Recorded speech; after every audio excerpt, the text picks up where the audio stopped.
Everything you need to know about life is in the movies. That's from the movie Grand Canyon by Trains.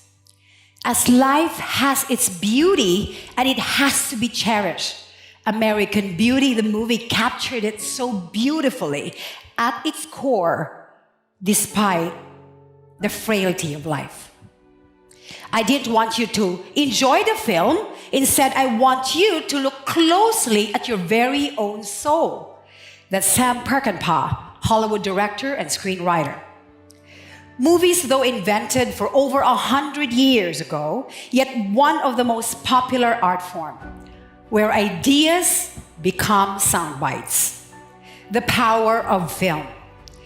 Not just as a form of leisure, diversion, or escapism, though along with its challenges, but it has its inherent power.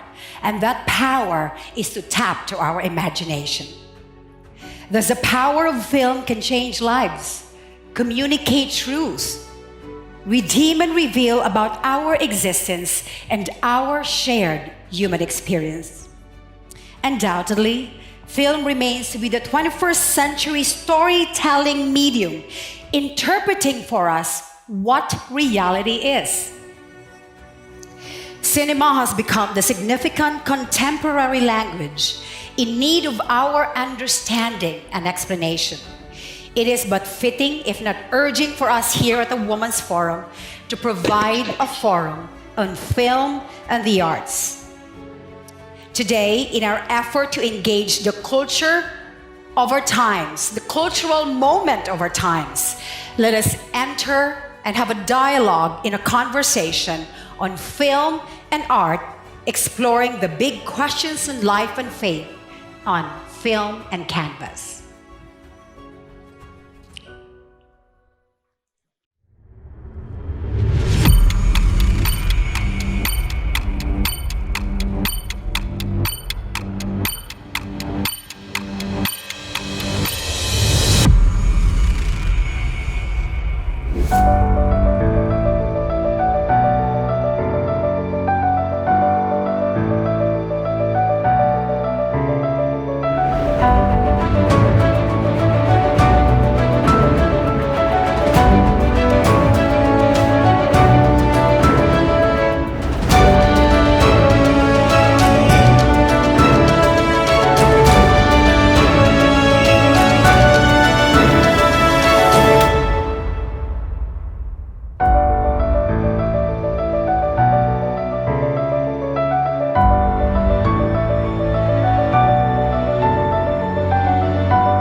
All right, we are back. Did you like the dramatic entrance No. monologue? I loved it. No, our director is just inspired of the Oscar Awards. But by the way, I'm Earl Beja-Paolo, Mrs. Paolo, and I will be host for today. And please welcome my co-host, Justine Borsena. Thank you. So let's go to the talk, right? Yeah, this is actually a special episode, though. This forum today, you're joining us for a really special one. This is actually the last of our series, The Holy Ambition, and it's a really powerful series that we've been going through for the past months and even year. And if you want to go see more of what we've talked about before, you're welcome to find it on our Facebook. And this is our last installment of this series, The Holy Ambition. So welcome. What a finale, right? Yeah. Now we're going to engage on the film and the arts. And let me introduce you the person who will direct and guide us in this conversation. None other than Tom Price. Tom Price, are you there? Hi, Tom. Hi, Tom. Good morning. Good morning. Good morning, Tom. I've met Tom in 2009. He's a former colleague of my husband. He's actually our tutor at Oxford Center for Christian Apologetics, and he's a lecturer at Oxford. And Tom, we call him the philosopher apologist, right, Tom? The philosopher apologist. And Two of our favorite topics. Tom studied philosophy at the University of Oxford and later completed his MA in Christian Apologetics and currently undertaking a doctoral research in theology, philosophy, and film. That's why he's the main man for this afternoon's event. In recent years, Tom has spoken to a variety of audiences across the world. In UK, he has provided teaching for major conferences. I know some of you have been going through online lessons for apologetics. He's one of our tutors, right? An amazing tutor at that. But he's actually fun. I met him in Oxford in 2019. I like him. He's really fun. And also, he was previously the founding editor of UCCF's website, bethinking.org. And more recently, he has created Belief Mapping. You might be interested in that, a worldview survey and analysis system. Tom has many years of experience and expertise in mission, apologetics, theology, and discipleship. Not to mention, he really loves philosophy and theology that fundamentally people will take it seriously, values the individual, and engages with the serious questions and objections they have about life and religious beliefs. So some of you here are first time to be in this kind of conversation. You might not share our belief system, and that's great. Engage with us. Thank you for being so generous and open with your time. Tom is a perfect man to engage in these topics, and I can't wait to hear from Tom. Tom, by the way, is married with 3 children with Carolyn, and they live in Oxford. So Tom, I know it's super early, and you said 4 degrees, negative 4 degrees? Negative 4 degrees. Tom, Pretty can you cold. hear us? It's cold. Okay. Yes, I can. All right, Tom. Everybody's been waiting to hear what you had to say in this part of the globe, though other people are watching. So take it away, Tom. I remember watching films before I seriously considered religious beliefs and feeling that the characters were expressing something that, even though it was fictional, was unmistakably human and real.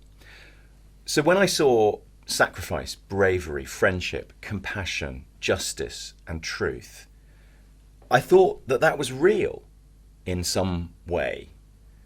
Film was a way of getting at experiences that I think we all have.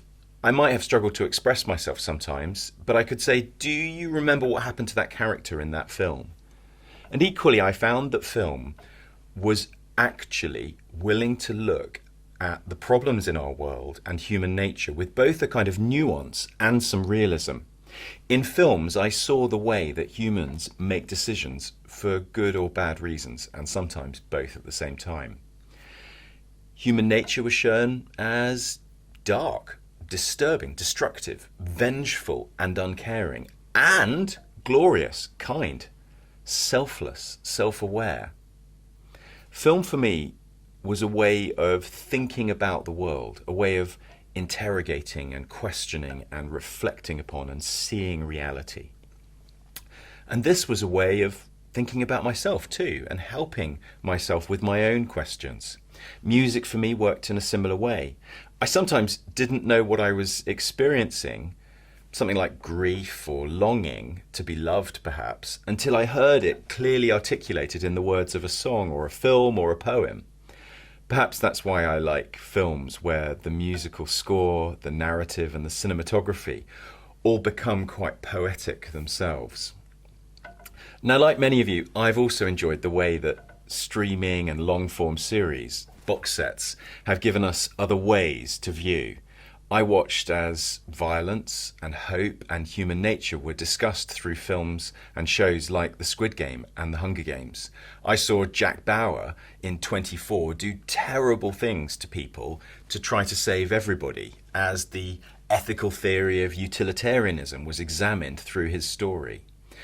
Recently, I watched The Mentalist, which has helped me to deal with situations of spiritual manipulation that I've experienced, but also to see how the past comes with us into the present and how, in particular, it can shape our concerns and our motivations.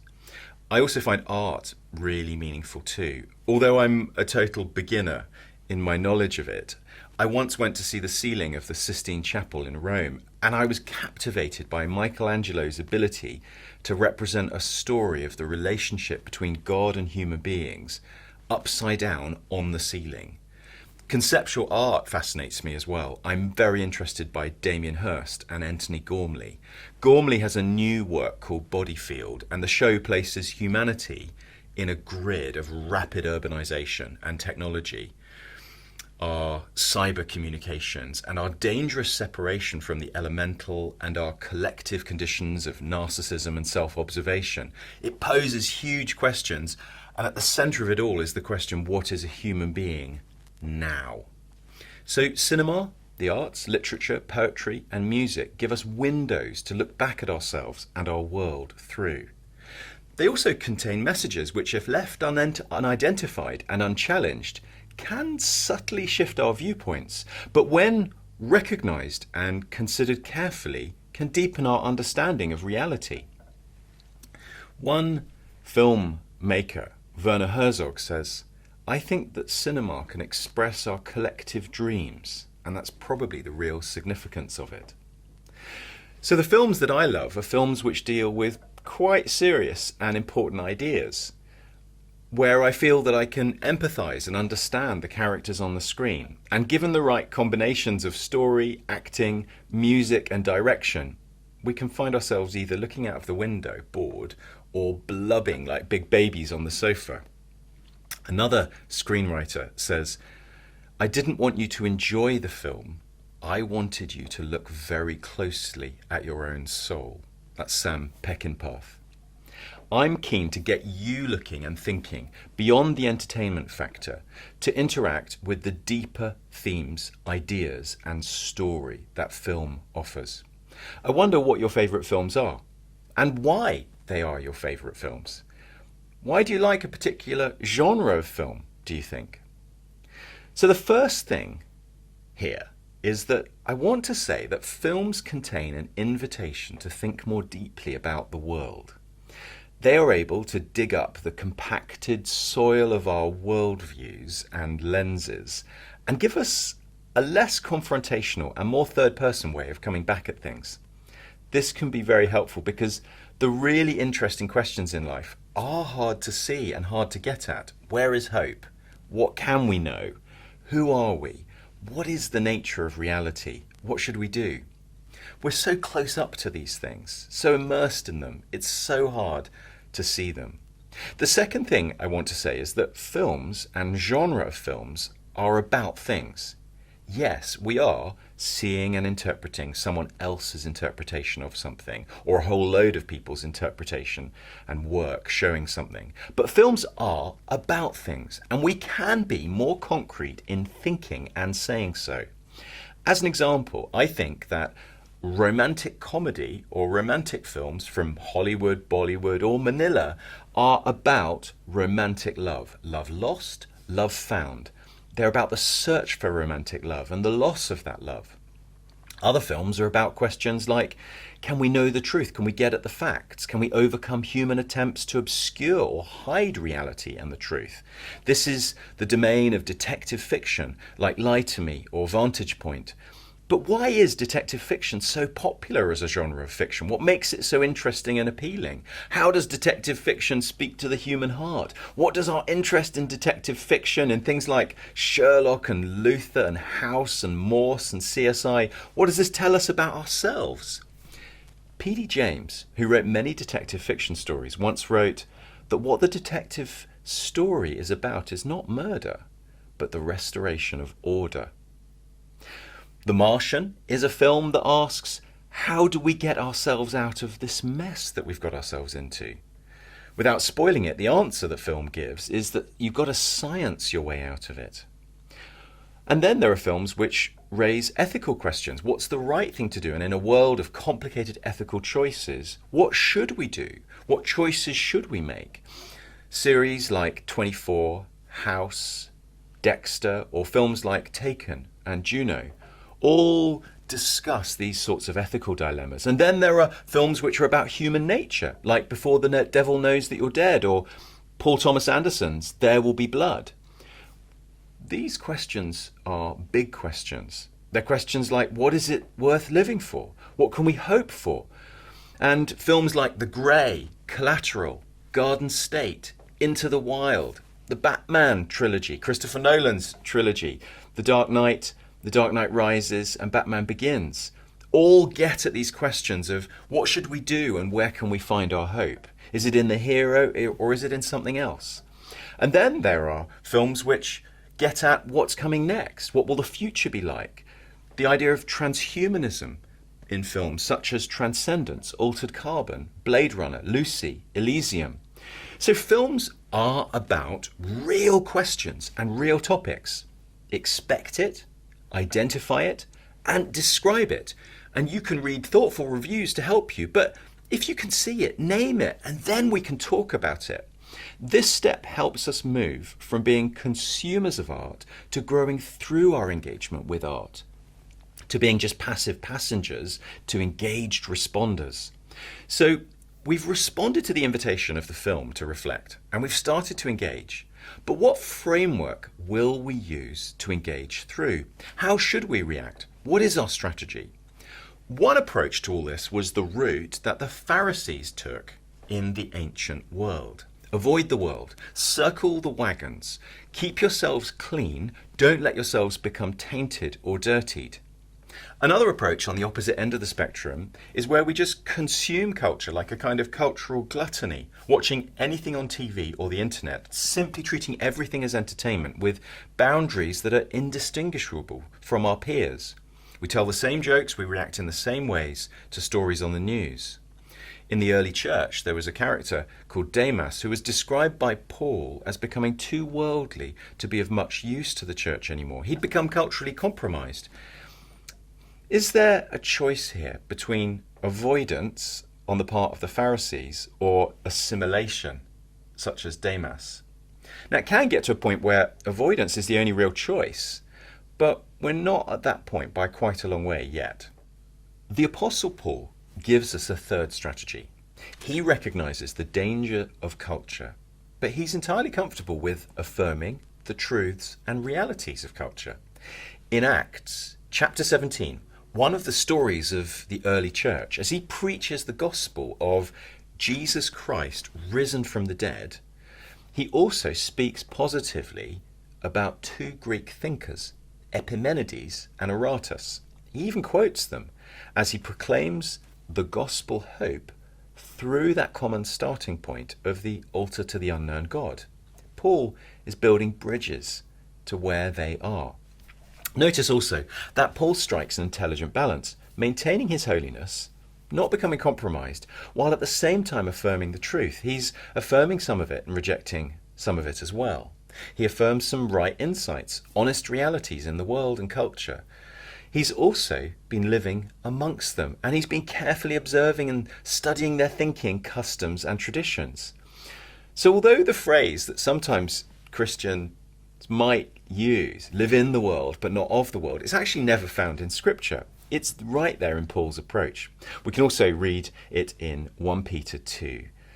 Dear friends, I urge you, as foreigners and exiles, to abstain from sinful desires which war against your soul. Live such good lives among the pagans that although they accuse you of doing wrong, they may see your good deeds and glorify God on the day he visits us. So this is a very positive way of approaching culture and the world for all of us, whether we're religious believers or not. The world and culture is valuable and meaningful. Like us, culture is a magnificent masterpiece. It has a deep, intrinsic and inalienable value, which has sometimes been defaced. But if Christians and religious believers just treat it as something that's simply useful for mission or evangelism, then they've reduced it to something less than God's vision for it. We have to value culture in and for itself. If we don't, then we'll weaken ourselves, all of us. Culture is wonderful. It was God's idea. He asked us to be cultural creators and civilization builders, and we express the image of God in us through it. But we also express our own human darkness and brokenness through it. So culture, at least some parts of it, are also terrible. Jesus comes in the gospel to deal with that brokenness and darkness, and through his cross, he opens up a way for us to come back into relationship with God. So we've got to keep these two sides of the coin in focus, but not lose any clarity on the value of the coin itself. So let me now try to give you some practical tools for however you come to this, for how you can analyze and process what you're watching. So the fundamental question here is not, did I enjoy it? Would I recommend it? The fundamental question is, where was the reality here? Where was the truth here? Where did I see something real and right? But where also did I see untruth?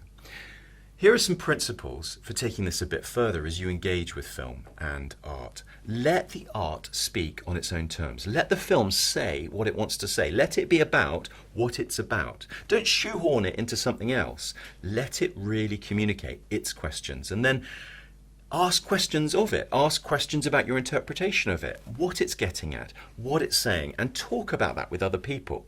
Be positive, be clear, but come back to that question of, what do I think it's about? What is it saying here that's true? And as you do this, try to keep a right view of human beings. Here are 3 principles about how we can keep right perspectives on human beings. First thing, human beings are valuable and have deep intrinsic dignity and worth because we're made in God's image. We're made by Him.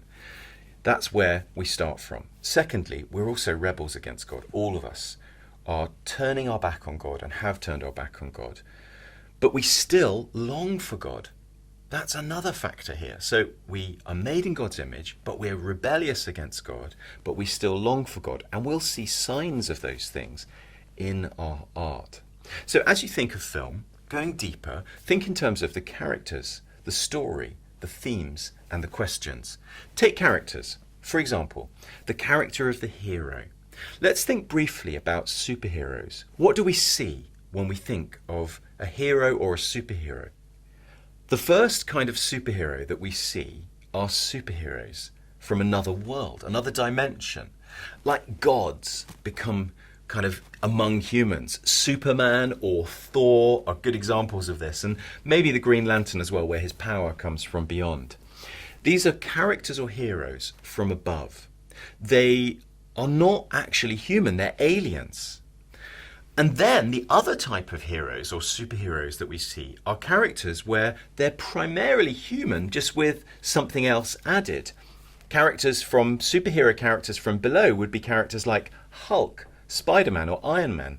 Human beings who have been caught up in a strange genetic experiment or physics experiment or have used their ingenuity to give them these extra powers.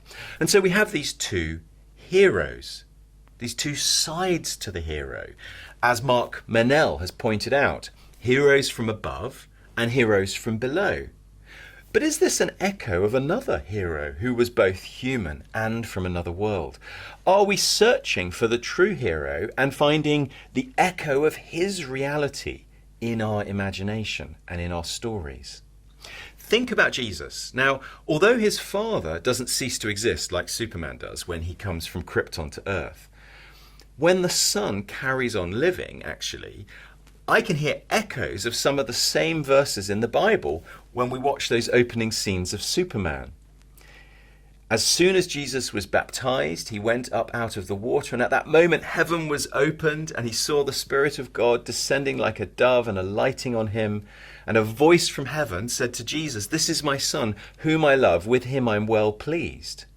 This is clearly a person from another world, from heaven, a bit like Superman, where his dad speaks those words over him. "This is my son, Kal-El," as he goes out from Krypton. And then think of heroes from below. I think this is also there too in the story of Jesus. Think of the birth of Jesus. What could be more human than being born? And she gave birth to her firstborn son and wrapped him in swaddling cloths and laid him on a manger because there was no place for them at the inn. I've been present at a couple of births and they're pretty messy, amazing moments, but you definitely glimpse what it is to be human there and then. So as we look at heroes and superheroes, that they're often, what we see of our heroes, they're often stronger on one side from above or from the heavens, or the other, being human. And actually, I think we long for both. We want a rescuer and a hero who we believe is really able to save, has the power to do so, but is also able to relate to us. You know, Superman's big struggle is that he can't relate. He is asked by Lois Lane in Superman versus Batman, "Is it possible for you to love me and be you?"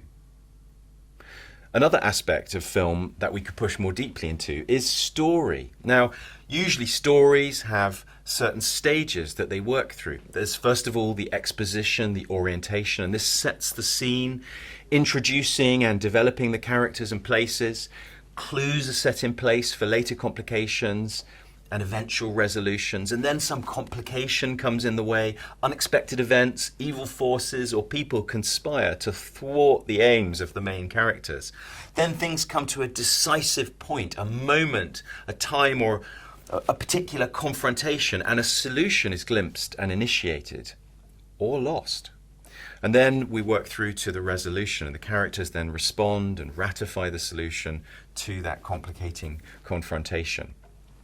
And then we can glimpse what the solution is that they might have used to get through the different stages of the story. Brian Godawa, a screenwriter who knows quite a lot about what stories are and how they work, believes that the drawing power of a good film is in its story. And actually, if you think about your favourite films, often it is the story that pulls you in, that really appeals to you. And although films often have very different stories, Godawa explains that good stories narrate the events that surround characters who overcome obstacles to achieve some goal. And then in the process, they're confronted often with their own need to change. But he says, in short, movie storytelling is about redemption, the recovery of something lost or attainment of something needed. Now, movies may be about story, but these stories are finally, centrally, crucially, primarily, mostly about redemption. His definition of redemption there fascinates me. The recovery of something lost or the attainment of something needed. What person wouldn't relate to that kind of a question? Now, if Godawa is right and the movies that really connect with us are the ones which offer some sort of glimpse of a redemptive vision and solution, is this true? But why is this, if that's so? Why do we see that we have this longing as human beings for something that nothing in the world will satisfy us with? So there are also films which push into human nature, why it's wrong, what's wrong with it, why the world is broken. We seem fascinated by crime, true crime, serial killers, from The Sopranos to Dexter to The Godfather, Goodfellas and James Bond. Why is the world like this? What is wrong with us? Are we searching for someone and a story that makes sense of the trouble we're in? Are we troubled by human nature, suffering and grief, and looking for a story and a person who can rescue us from some of that? And does film allow us to admit that fact and to see people fighting against evil in great cosmic battles sometimes between good and evil in such a quest, such as Star Wars or Lord of the Rings? Does our art really tell us nothing about ourselves and where we are? Of course, it's here that we do need clear data. God revealing himself to us in Jesus Christ. He's the one who tells us how these questions can finally and clearly be answered. And as we engage with his story, with the gospel, we will find that our search for reality, the longing for the true hero and the true story, is satisfied. So to conclude, the call upon each of our lives, whether we're religious or not, is to walk with God. This is the primary call of our lives. And as we experience film and art, we may have the opportunity to reflect and to see confirmation about how the gospel story and Jesus Christ speak into the deepest questions and challenges that we face.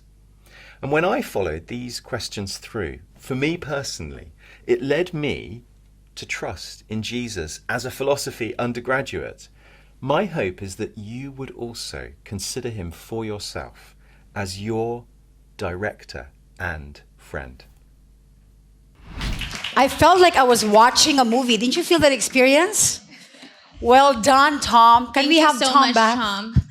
It's really hard to pinpoint one thing, Tom, that I grasped from your talk, but I love, because I was taking notes and I couldn't stop. I almost wrote every word you were saying, but I love how you encouraged us or talked about not just being consumers of media, being consumers of film and art, but really being engaged responders. How does it make us check our own souls? And I think, there's so much talk on appreciating art and other people's work, but how does it touch us in a way that's deeper? Exactly. Aren't you glad you heard that talk?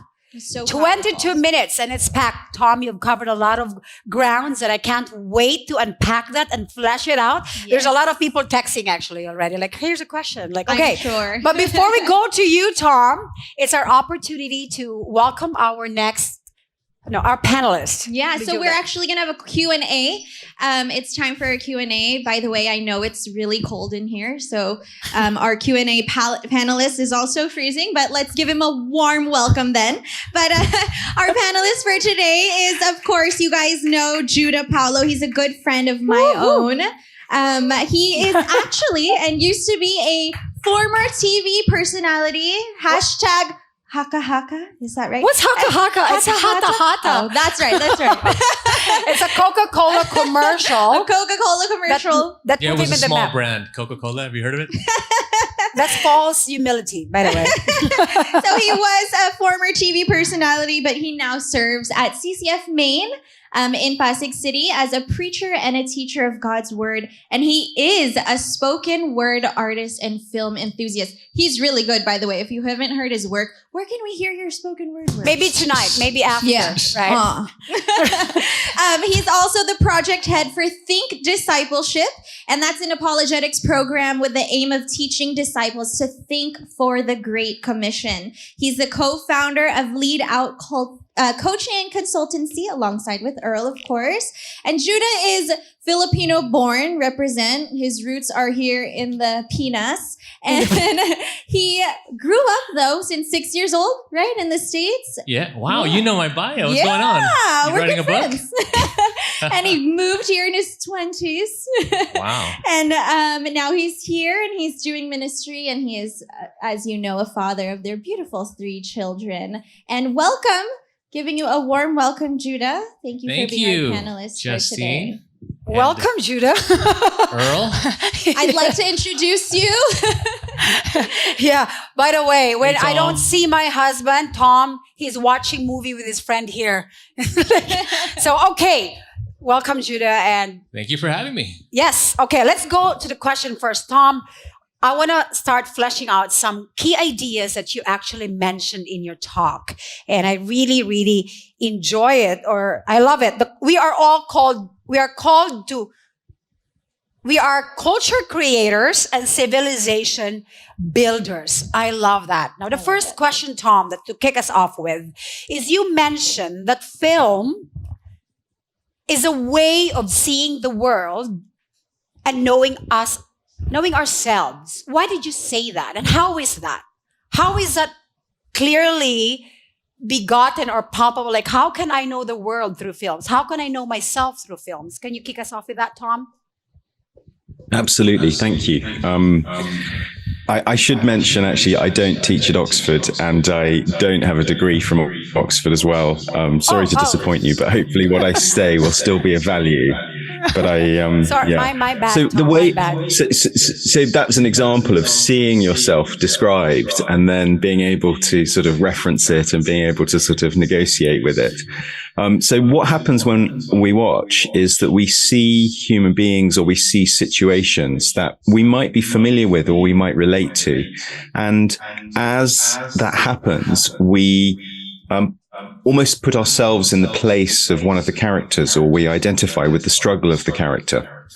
And then we might see the character adopt a solution to that. And it might be a different solution from the one we are presently adopting to deal with our grief or to deal with our aloneness or to express our thankfulness or happiness. And then we see how that goes for that character. And as that happens, we continue to imagine ourselves in the place of the character having gone on that journey. And it shows us some of the consequences of taking that perspective to its final end. And in doing so, we can explore through fiction where we might go to if we adopted that idea or that perspective. And it also, I think film allows us to almost see ourselves coming through the door from the other side. We often, sometimes will describe how some things are clearer when you look at them from another point of view. I have been for years involved in training people in public speaking. You might think I'd be better at it, but there we go. I'm sorry. But when you train people in public speaking, one of the things you try to do is bring awareness to them of how they come across. And one of the ways you can do this is record yourself, or as painful as it might be then, to watch yourself back or to listen to an audio recording. And in doing so, you can reflect in another way, from another perspective on yourself. You can see yourself from the camera's point of view or from the listener's point of view. And film offers us a similar experience, a similar possibility. So for me, when I see a character like the main character in the film Memento, which was a really significant film for me, directed by Christopher Nolan, just before he went mega sphere and did all those Batman films and all those amazing big budget films, and became the director who was known as being able to get the biggest budgets, whatever he wanted, to be able to work on something. When he made Memento, he created a character who is searching for a resolution to something terrible that happened in his past. And the character struggles with his memory. And so he has to tattoo the clues of what happened to his wife, what happened to his family on his own body. And in doing so, he's sort of using the world to describe and to learn about himself and his identity. And some of what he discovers is real, and some of what he discovers is not real. And I found the same thing happening in my life. In the late 90s, I was exploring my identity. I was exploring who I was. And although I wasn't tattooing the clues on my body, my mum breathes a sigh of relief at this point. I was identifying with him in a journey of wrestling with the real and the unreal. And so I identified with it. So I got to reflect on myself and how he was seeing the world. And then watching what happened to him was actually a cautionary tale for me to make sure I'm building my life on things that are real and true and solid. And later I would connect that with some of the words of Jesus, where he says, build your house on the rock and not on the sand, so that if the storm comes, you're secure. Yeah, I think that's very clear. Judah, you want to add something to that? Like, why do people watch film? Why do you watch film? You watch a lot. I think you were raised by movies. So Now you know my pain. Actually, for me to demonstrate or show you guys my answer there, I'll show you my tattoos really quick. No, I'm just kidding. No, I totally agree with Tom's well fleshed out answer. I think we all identify with films. I think there's something about the human narrative that is conveyed and carried out in all films that we can relate to or touch points with. Case in point, in my own journey, and I look back in hindsight at all the films that I've enjoyed, and there's this common theme in each and every one. Like, I love coming of age films. That the more I dig deeper into these coming of age films, where there is a mentor and student dynamic, I've realized that there's something in those movies that I myself am looking for.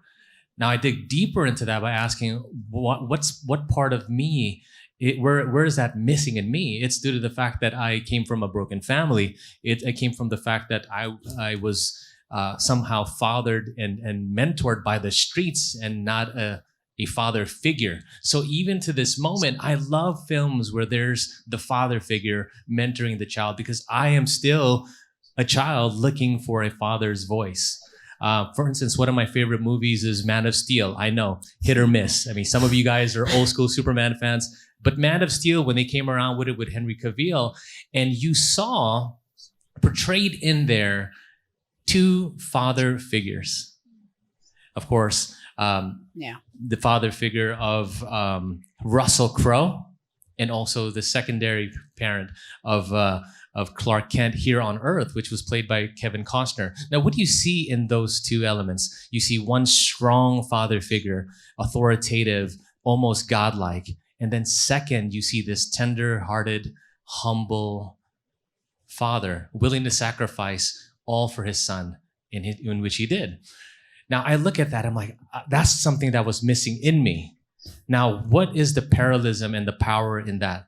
Well, just like when, of course, Christ had come into this world, it also showed to us two sides of him. It actually displays this hypostatic union of the divinity of Christ and also the humanity of Christ, where it shows his authority, but yes, it also shows to us that he too weeps for our hearts. So for me, I definitely see the power in film in one showing me who I am, what's missing in me, and how the ultimate answer could actually be found to provide for me and fill that void. I get that. I love that, Judah. I have to be honest, I'm a little worried because as you're speaking, I'm thinking, why do I love murder mysteries so much? It's okay. You know, we do offer marriage counseling too. I'm just saying. Yeah. Okay. We have a question. beautiful. I think we have a question from Yeah. online. First, Yeah, we before we do. go live, because I want to get these two men here kicking us with a if question. you have questions here, prepare them, be ready to ask them. But we do have some audience online that do have questions as well. I think we have Isabella Gonzalez. Are you there? Isabella Gonzalez, you've heard her sing. I've heard her sing at a friend's wedding just earlier this month, and I didn't want her to stop. I loved it. It was so engaging. Are you there, Isabella? There. Hi everyone, it's Isabella. And so my question for Mr. Price is this. Concerning acting, and then I have another one about art and painting. Okay, so my question is, although I have my own thoughts on this issue, of course, but I'd really love to understand your thoughts on the matter. Here it is. Here's my question. So, what are your thoughts on a Christian acting in a role that is contrary to things taught or values or the way of Christ? So, what if they have to play a villain? Or what if they have to play someone who's in a kissing scene or who does a love scene, or someone who plays a witch, or someone who plays someone from the LGBTQ plus community in the role? Personally, just to add something, my perspective is that if it serves the role, to what end and to what good is playing that part? Like, in the end, will that person come to learn something, or is it a cautionary tale that someone will grow from? Or to what end will my serving that part hopefully impact someone for the better?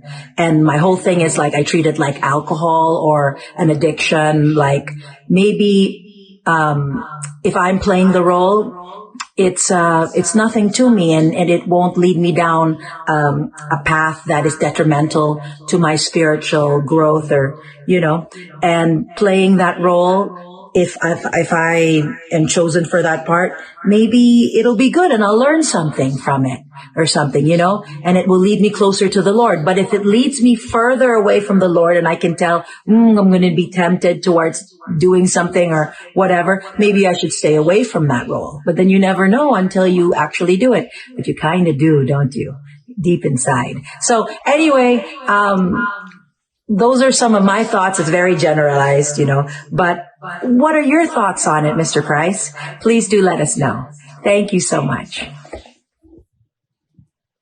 Thank you for the question. I think that part of this will come down to in some compromising scenes, part of it will come down to the director's vision and the conversation that you have with the director about what you're willing to do and what you're not willing to do. But let's rewind a bit and just set this up, with some foundations. So in ethics and in thinking through how we make decisions morally in life, we're generally trying to get three things right. It's a bit like juggling. You have three balls. The first ball is the motivation, the intention, why you're doing something, what you're trying to gain from it, what you're trying to achieve. And secondly, it's the act itself, the actual action, whether that's being, giving somebody something, or whether that's hitting somebody or driving a car fast or whatever you're doing. And then the third element to ethical decision making is the goal or the end that you achieve. What happens as a result of this? And so when we're thinking of life, we're trying often to weigh up these three different things. And what we tend to do as human beings is we tend to just pick one of these things. Am I doing this for a good intention? It might be a bit of an icky act, but I try and do it for the right reason. I'm bringing maybe a good, got a good goal in, at least in my heart. And then try and bring about that good end for that good reason, even if the act is not great. Christian ethics, and I would say, God's expectation of us to act ethically in the world is based around God's call of us in Christ. All human beings are called by the person of Christ to walk in obedience and faithfulness to him. Now, ultimately, Christian faith is not an ethical system.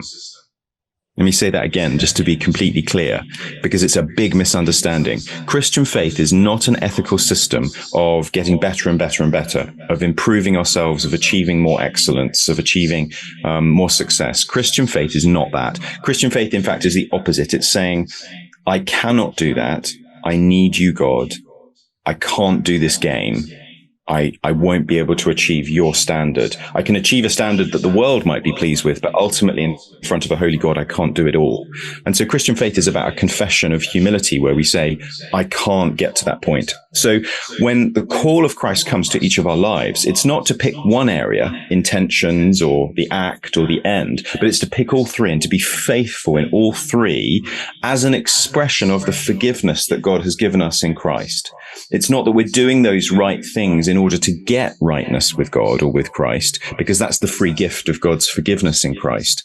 But when God calls us to live in the world and to do scenes and to be an actor or to be a human being, to be an academic, to do anything that we do, be in business, be in any sphere at all, whether we're at home or at work, wherever we are, at home or in the office, we are being called to be faithful in those three areas of our intentions, of the acts itself, and then the ends. Now, quite often people will be in acting, and I know lots of friends who are both directors and who are actors. And I was talking to one friend of mine about acting, and he was saying, his perspective and sharing some ideas about that. I think there are some scenes where you're clearly just playing a part, and you might be cast, say, to play the part of Hitler in a movie, and you want to play that part so that people are probably shocked at how wicked and how insane his worldview was.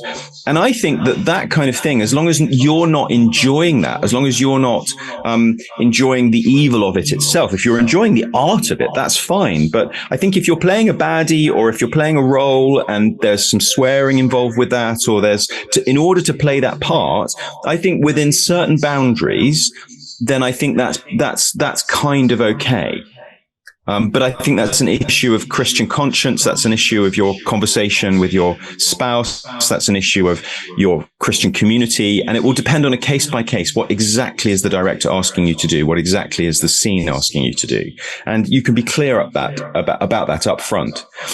Then there's a second case of things where you actually are entering into a higher degree of moral compromise where you're asked to do something. So, for example, I would say, a scene with full nudity and with essentially full bodily contact without any clothes on with a member of the opposite sex who's not your spouse.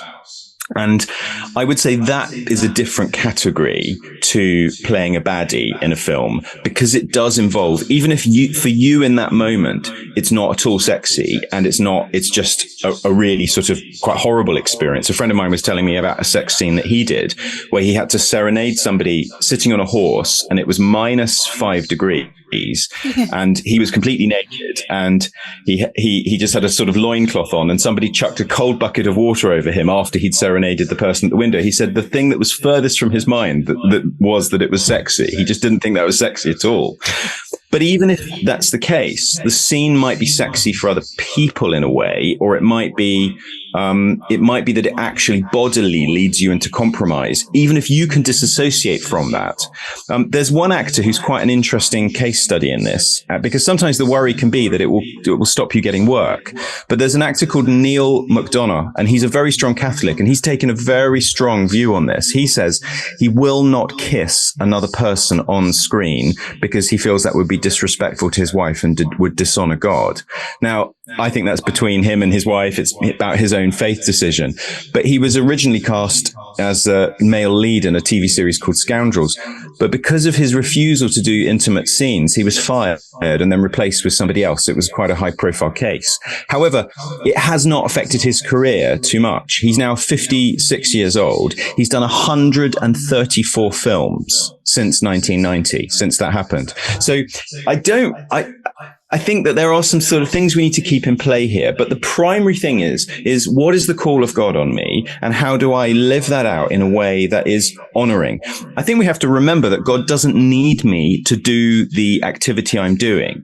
He can get his purposes achieved without me doing this compromising thing. So if I ever think it's a decision between, sort of doing this thing to honor God, or doing this thing to help God, or to help the gospel, or to help the mission of God, and morality, that's never the case, because God doesn't need us to do things that are wrong in order to bring his ends about. He'll find another way of doing it. Well, I think that's very, very clear. But Tom, hold that thought. How about people who doesn't subscribe to the Christian worldview and the value system that we just talked about? For Isabella, that's important to her. So I want to hear some people's thoughts on this. Will Devon, I would like you to contribute to this conversation. What are your thoughts on this? And do you have a mic for Will? By the way, Will is, can I introduce, Judah, can you introduce Will? Will is the man. That's always my mind. No. All right. Will, well, first and foremost, hello, everyone. It's an honor to be here. Thank you. Yes, I am Will Devon, good friend of Judah. Absolutely pleasure hearing you speak about film. And to be honest with you, giving me a different perspective and a reflective on how to approach the experience of watching a film. I believe we can definitely, whenever we watch a film, we can find the characters that we connect with and we absorb the emotions. At times, we actually unlock certain emotions that were sleeping for quite some time. And that is why the beauty of watching film or television is there to exist. Sometimes those emotions don't happen every day, but to be able to connect to a film brings you into that moment. But no, you guys are tackling a lot of the questions that I'm actually thinking about as well too. Like, as far as in being spiritual or a Christian, I've done a lot of roles, to be honest with you, that involve, body to body connection, if you will. But you're absolutely right.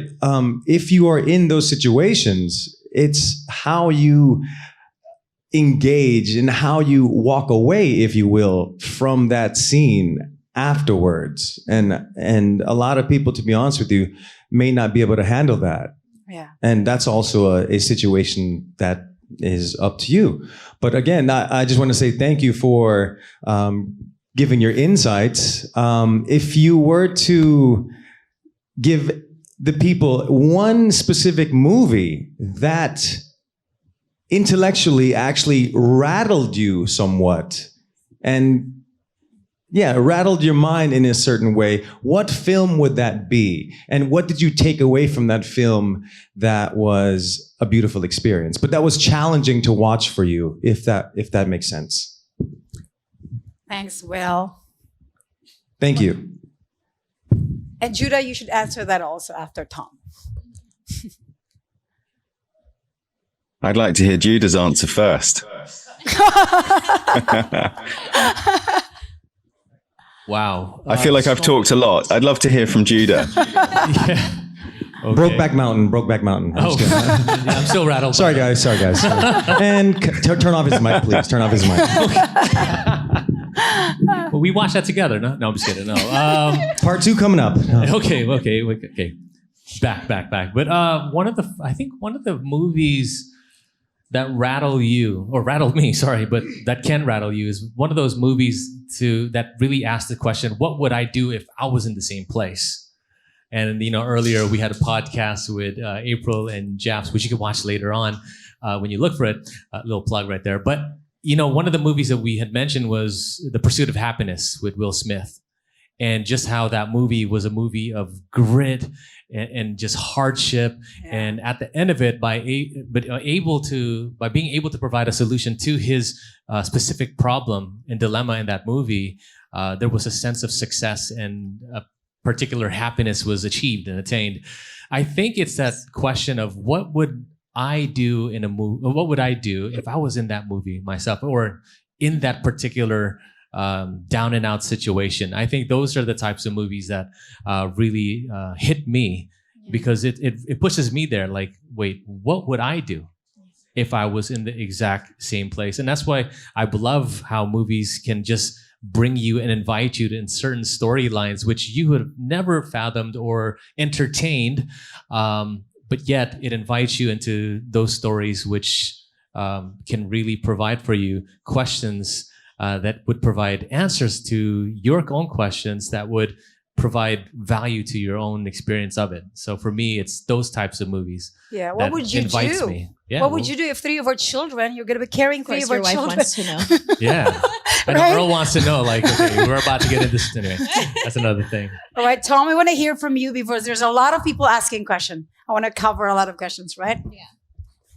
So one of the things that really connected with me in my journey in philosophy and thinking about the world, a journey that ultimately led me from not being a Christian to actually wanting to think about Christian faith and wanting to think about this question of, had God revealed himself, had God made himself real to us, were films. And there were 2 or 3 particular films that really impacted me. I already mentioned one, which was Memento, and the journey and the discussions of identity in Memento really rattled me. But the other 2 come with something of a health warning on them. They are extremely triggering, and they are full of very, very strong language. They're very strong films. So you've had your warning, but they are amazing films too. So the first of these was The Thin Red Line by Terrence Malick, which is a war film. And that film rattled me because the beauty of the cinematography in showing the utter destruction of war was, for me, a jarring juxtaposition. And it perfectly showed me, I think, in a small way, not that I've experienced war, but some of what I experience as the conflict of the world that I find myself in and that you find yourselves in, where is extraordinary beauty, but there's also real darkness around us that we see too. And the other film that really impacted me, along with Memento and The Thin Red Line, was a film that's even stronger, which is the film Magnolia by Paul Thomas Anderson. It's a 3.5 hour long epic. It has sort of it's one of those films where they create lots of storylines and you're not sure how they're going to interlock. And actually they don't all interlock, but they all connect on a single question, which is, what can you forgive? And I remember watching that, and I think I watched it. The first time I watched it was late at night with a couple of good friends, and then I watched it again the next day, and then I kept watching it. I think I've seen it about 15 times now, which is not as many times as I've seen The Tree of Life, but I'm doing a PhD on that. So, that's another question. But I found that Memento rattled me about where I was placing and forming my identity. The Thin Red Line rattled me in terms of an explanation of why the world was broken and glorious. And Magnolia rattled me because it articulated a question that I was asking in my life and I didn't have an answer to, but it made me feel less alone by asking that question. When I watched it, I thought, oh my goodness, I'm not the only one who is really troubled by these questions, and by particularly this question of what can I forgive and what ought I to forgive and what ought I not to forgive. And every single character in that film comes into contact with that question. Wow. Has anybody from the audience also see that? Do you know the films that rattles you? Begin asking that now, because that would lead you to a solution or something to know about yourself. So we have a rattle and roll. That really hurts. shake, rattle, and roll. Which part? By the way, Tom Actually, has no Tom, idea. you need to introduce have Tom no to that context. kind of cinema. Actually, me neither. I've never watched it, but I've heard of it. Shake, rattle, and roll is a Filipino film, a comedy, right? A horror film. A horror film. Which is Really still comedic rattles in me. some All right. sense. So, okay. Yeah. Okay, we have a question. Wait, do we have another one online? Is Nadia Montedegro online? Okay, live first. We do have a question from James Young. He's a husband. Young husband. Young husband. He's a husband. He's still single. No, young husband. I thought it was his Just- young husband. He is an athlete and a filmmaker. James. Take it Yeah, away. James, I'm interested. By the way, guys and Tom, James is a personal friend of ours, and he always watches film with Judah, without me. For some reason, I don't understand that. But Guy thing, Siskel and Ebert is how we do it. so, James, before I'll create a context. Thank you. I have you can raise your question. You can raise your question, but I'm also interested why from sports. By the way, he's a football player. You shifted to creating film, directing or producing. Still deciding. Okay, all right. I was just saying to Will earlier, like since I retired, I've sort of just tried out production, and I really enjoy it. Just sort of getting a feel for it still, but. First off, I'd like to say thank you very much for having me here today. It's fantastic to see everyone here and to meet Tom. I didn't get to see him in the UK when I was there. I was only there a short time. Yeah, I was trying to connect you, Tom. I should have met.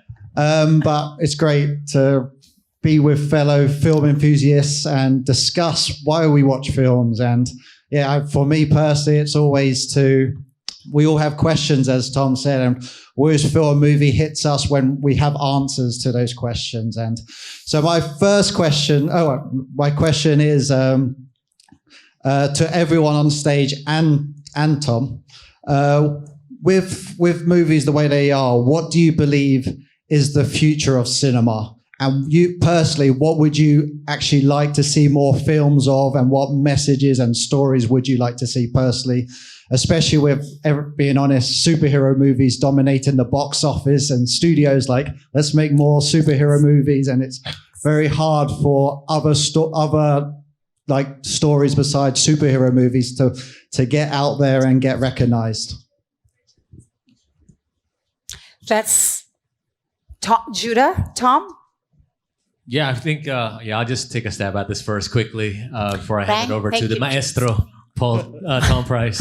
Shooter. No, I think for me, what I want to see, and you're saying in the age of not just superhero films, but billion-dollar invested kind of films, right? So much money is being poured into Marvel. So much money is being poured into other narratives. I feel like this is the time where, the biblical narrative and the stories of Scripture should actually have a little bit more financial support. I see this now happening in the Chosen series, and you see this high quality that is being produced now, which is so not just inviting for the secular world to see, but is inviting people into the beauty of the gospel story. So for me, first and foremost, I think that's where my heart is at. I think if there is a place where we could find beautiful, gut-wrenching stories, it's in the pages of Scripture. But unfortunately, there's not enough money being poured out into making these films. So I think my passion is hopefully in the coming years and decades that money will come into providing opportunities to make good, not corny Christian films. Okay, so I think first and foremost that would be my hunger for that, to see that. Yeah, thank you. Thanks for that, James. Tom? I think the advice is similar that I would give a poet who wanted to publish as well. It's that the story itself, the observation, the reflection must guide and must be the main thing. Don't be tempted. In a sense, the language that the Christian will often use of the world versus the church or Christendom is quite a helpful thing to think of, because the world will demand from you certain success measures and certain outcomes. And I'm not sure that actually those should be the measures that we use if we are being authentic human beings. I find that films that are made when people have thought of a bit of content that they want to communicate or a bit of teaching they want to disseminate, I find them sort of inauthentic. I find them too loaded with the agenda. I'm too suspicious of them. And I think as an audience, we sit there and we think, wait, if they wanted to tell me something, why didn't they just tell me something? I think the best films and the films that actually really sort of bring, I think, wide appeal and wide success, which is an important part of the process, is getting funding, are films that start with reality. They start with a real thing. They start with a real observation, and they are authentic to showing that all the way through to delivery. And they don't sort of compromise by putting in these sort of pastiche sort of implants from other stories that they're hoping will sort of bring in income.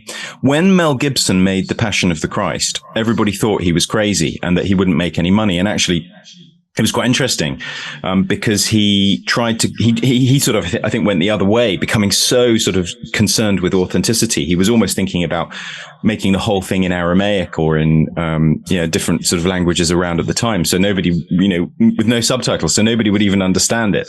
And I think somebody persuaded him to use subtitles or to change the language a bit in the end. But the massive success of that opened up distributors' eyes, at least in the West, to the Christian dollar. And then, suddenly everybody started putting these kind of Christian themes into movies, and the, cinema going believers, religious believers, suddenly started to say, oh, look at these films that have all these sort of Christian themes in. And actually they missed the point, because often these themes were just inserted to try to cash in inauthentically into that Christian cinema ticket. I don't think that actually is real art as such. I would rather hear a real story about a real thing, a real observation.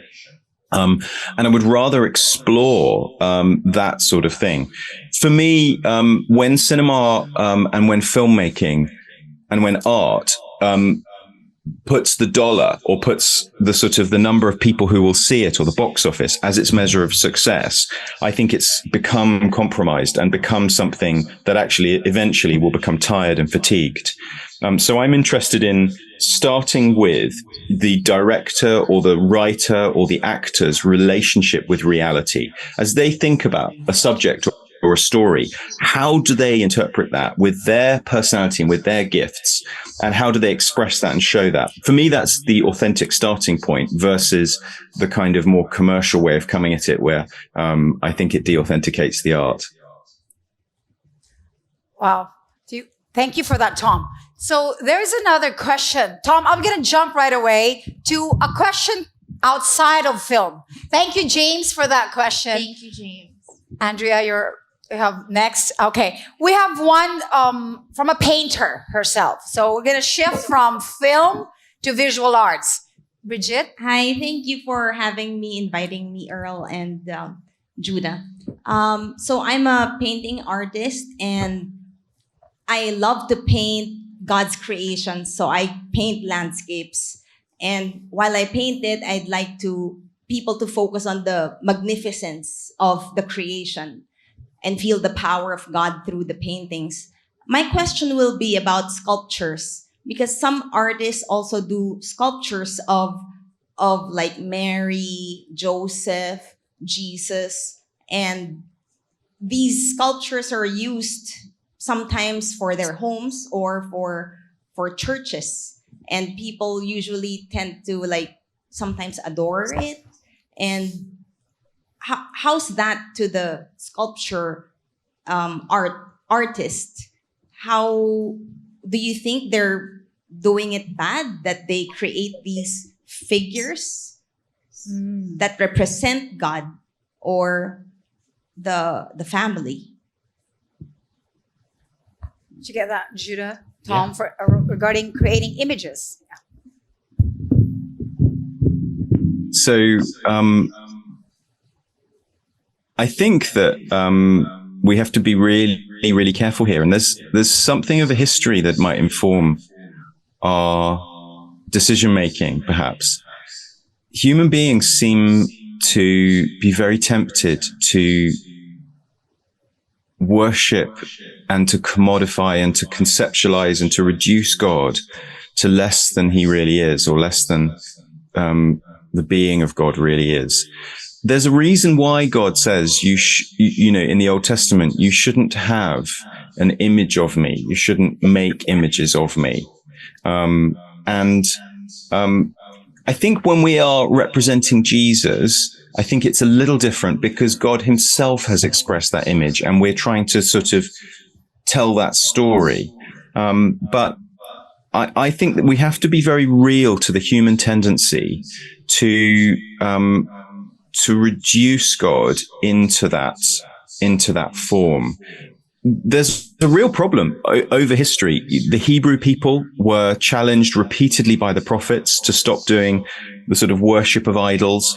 And we are in the modern world also challenged by idolatry. However, the idolatry I think that we should be most concerned about is the idolatry that causes us to place anything in our lives as being more significant and more important than Jesus Christ.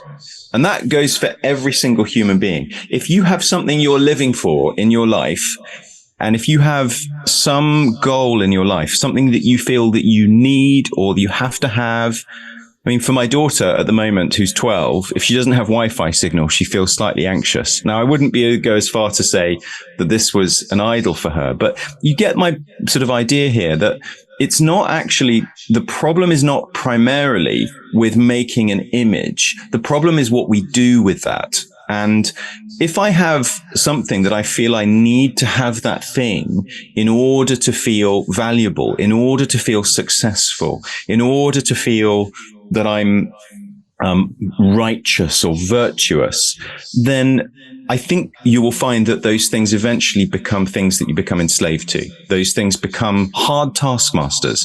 You'll never quite please the expectations of others. You'll never satisfy them. There'll always be something that you can't quite meet. There'll be somebody, some critic or someone who's unsatisfied.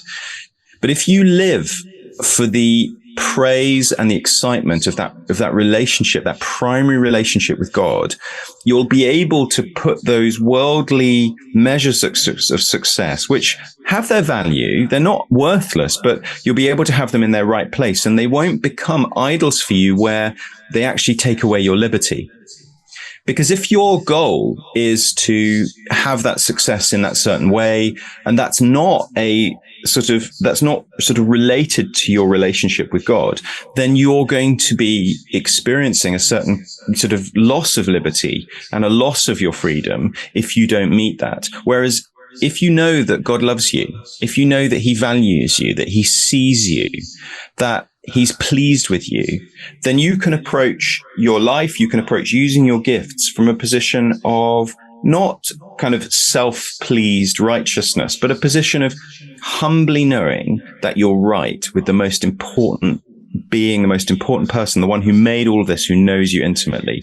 So, yeah, I think we have to be very careful given our human tendency. But the root problem here is idolatry. The root problem is not representational art. The problem is actually the danger of idolatry and the danger of us placing our value in things that are not God. That was clarifying. So thank you, Tom. I think we have another question. We still have time for another question. Are you okay to give in? Yes, all right. We have a question from Erlinda or Virgie Monton. Virgie Monton, all right. She's representing the fashion industry. She's a producer for all these fashion awards. Thank you. We call her Mamo V. And the Tiger Lady of Fashion. Thank you very much for that generous introduction. A little bit late because the parking was kind of terrible. Yes. I've not been here in this place for quite some time. So my question is, I have two questions. First, I was in the Word for 20 years. I used to be called a party animal all my life since I was a teenager. And then I got arrested by the Lord. So I became a businesswoman. for 20 years. I'm celebrating my company 20 years by next year. And then this year, God put me in an industry where I was just a little player when I was younger, and that is the fashion industry. This year, early this year, about January, I organized the Philippine Fashion Circle Awards. In the beginning, I said, no, this couldn't be from the Lord, because I thought, the industry is kind of sinful, wicked people. And then, so I said, get away from me, Satan, that's not from the Lord. And then it persisted, and then I started to pray. And I said, Lord, if it is from you, then you open the doors and make sure that I was like Gideon. I pleased the Lord. I said, whenever I speak, please be kind to me, and the people should be accepting me. Whatever I will ask from them, they will say, yes, yes, Mamo. So then I started talking about it, organizing. By the way, the Philippine Fashion Circle Awards is the first and the only award-giving organization here in the Philippines that recognizes the fashion industry, the famous fashion designers that we have, and the allied industries like the hair and makeup, the hairstylist, and the accessories. Because for the longest time, our Filipino fashion designers who are at their best have to go abroad to be recognized. So then I said, it is time that an organization here in the Philippines will recognize them. They don't have to go out of the country. And then one more thing, I asked the Lord, Lord, if it is coming from you, please make it a huge success so that I cannot even get any credit for it, because I didn't know how to organize. I'm a good businesswoman, yes. Earl and Judah know that. They all know that. But as an organizer of a fashion event, I am not. I was just a fashionista. That was what I was in the past. And fast forward, I booked 150 people in Okada, Manila. Fast forward, my event, the human bodies that were there was almost 600 people, warm bodies, and it was standing room only. And before that event, when I asked the Lord, if this is from you, Lord, give me a vision. And then he gave me a vision. I just saw a stage, a white stage. And I just saw that in the nearest dark area, people were just standing there. And in one of the photos that we got from our photographer, I saw the exact picture, standing room only. So I have to give this background because at this time and age, I'm not young, okay, to start with. I'm not young. I get a lot of bashings. I don't even know where it's coming from. I don't have any competition because I'm not young. I'm not a threat to anyone. Am I? So my question is, although I know the purpose already because, on a daily basis, God talks to us, right? But then again, there are days when I feel so low, when I get all these bashings, I don't know how to address them. Do I address them? Do I fight? Do I battle with them? Or do I just keep quiet and let the Holy Spirit take the battle? Like they say, not by flesh, right? But by the Holy Spirit. So my question is, what can you suggest and what can you advise me when a lot of times some people that you trust in putting up in this fashion industry are the ones who violate the trust that you have given them? That's my first question. And then I will have the last question. Oh, yeah, we'll get back to you, Mama. I want to try to summarize it, Tom. Thank you for that, Virgie, for sharing. So I think the question with everybody can also pick us is, when you make a conviction of producing or doing something in the industry that is unpopular, and you are getting a lot of backlash, as you're saying, how would you respond to that, Tom and Judah? I think that's the best way I can put it. Is that accurate enough? Correct, Earl, Okay, correct. great. Judah, you go first. Yeah, I believe in anything we do, we must hold our ground, but we must also understand what is the ground that I'm standing on, and what am I really fighting for? You know, where are my convictions? What are my convictions? And you know, sometimes first and foremost, you won't be able to answer every hate mail that you get. Yeah. And nobody should ever do that, because you know, it's just of course it's a lot of time investment. But you also want to look at it as also ask yourself honestly, is there something to be learned in these attacks, or is there something that's, say, is there something to be picked up for myself? Because you know, sometimes you start realizing, like for instance, if my shoes are getting worn off at a particular side, it's a symptom of me walking a little bit imbalanced on one leg. So basically, some of these signs, or whatever it is that's being addressed or being brought up, it might be symptomatic of something. So I think one thing we got to do is ask, is there something I need to learn in this myself? Maybe there's a poke for a reason. Maybe there's something I need to look at. And if there's not, then praise God. Okay, thank God for that. But I think it's first and foremost, everything that we go through must be analyzed. We must look at it thoroughly and not just brush it aside, because there is a lesson in every moment. So that would be my whole thing, would be look at the situation and say, is there something for me to see in that? So yeah. So that's how you respond to those things. Yeah. Right. Tommy, you want to add something?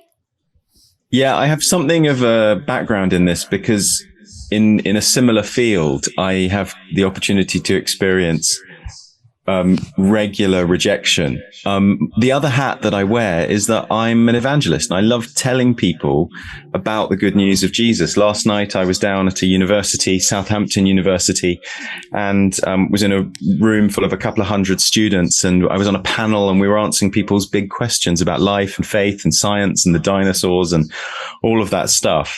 So as an evangelist, what I generally find is I'm telling people something they don't want to hear, a message that God is real, that God wants to know them, but that actually their lives need to change if they want to come into relationship with him, because he doesn't leave us as we are. He invites us to go on a journey with him, and that can involve some change and some receiving of forgiveness from him, and we don't always feel ready to do that. And so what I'm finding is I'm bringing people a truth every day that they don't want to hear, that I get rejected for. And I quite like being liked by people. So it's a constant experience of rejection in a way. But what I find is Judah's advice is really, really good. The truth is that all of us deep down know that we are not perfect. And so when somebody brings some criticism to us, it might be that 99.9% of their criticism is false, but we know that there will be a little bit of truth to some of it. And that should open the door to us saying, as Judah rightly says, what part of what they're saying is true here? What part of this? Now, you have to be careful with that, because the wedge can open up and it can become very self-critical. And if that's our tendency, then that's where the next thing is really, really important. You've got to be in a team. We're not made to just do things on our own. We've got to be in a team. We've got to be in community. And that's part of why God gives Christians the church and church families. Be part of a church, be part of a community, or in your workplace, be part of a group who are working for the same sorts of change. So I'm in a team of evangelists. I'm in a team of people who are interested in the same sorts of things and are taking on the same sorts of storms. We get together, we talk about the struggles of it, we reflect on it, and it's such an encouragement. We all need encouragement, and that partly comes through being in a team. So there'll be some truth in what you're told, but not all of it will be true. Be in a team, be in a community. And then thirdly, I would say, keep the music on. What was the vision? What was the insight? What was it that God was saying to you, or that you were reacting to? Did you see an injustice in the world? Did you see some people trafficking and it made you think, I've got to act. I've got to do something about this. I've got to make sure my investments, or I've got to make sure that my time and my energy are aimed at tackling this in some way. Get back to that insight. Get back to that. Keep that music on. And if it's that your faith and your relationship with God is where that music is, and you need to make sure that you're in that church community, you're regularly going to church, you're regularly being fed and being in a small Christian community where you're being encouraged, and prayer and the reading the Bible is all part of your diet and your life, because otherwise the voice of the world will get louder and louder. It's funny the way that the world becomes the dominant voice for our own identity, for our own sense of meaning and affirmation and purpose. If the voice of God isn't turned up louder, we're all kind of addicts, really, to wanting to please people, wanting to feel like we're significant, wanting to feel like we have purpose, wanting love and intimacy and closeness. And we will go out into the world and we'll listen to those voices, and they'll have much more power if we're not drawing that from God. Actually, we were created to draw that from God, and we'll always be more at the mercy of those worldly things if the music from God is turned down low. And then I would say, don't bite off more than you can chew. Do it in a manageable way, and make sure that you are counting the cost of building the tower before you build the tower, so that what you do is actually achievable and you're not burning yourself out. And always be careful about burning yourself out for spiritual reasons. God never, ever needs somebody to burn themselves out for his work. He wants you to do things in a way that's healthy and sustainable. That's great. Count the cost before building a tower. I really appreciate that. And keep the music on, Virgie. Yes. All right. That is so very powerful, and I need that. And just an addition, yes, I have to be grounded. In fact, I have to be all alone to be grounded and to be reminded of the purpose why God has given me a new platform, because this is indeed a new platform. So my next question, which is my last question. Part two. Okay. Okay. So my last question is, let's give our attention to Virgie, and quickly we're going to go to Among and Andrea. So how do you address your family when your very own family is your biggest basher, Earl, and you know who that is? Okay. I think we yes, I get that. Okay, we'll turn off the recording right now. Okay, turn off the recording right now. But I think this raises a very important. Thank you for that contribution. Right, you agree?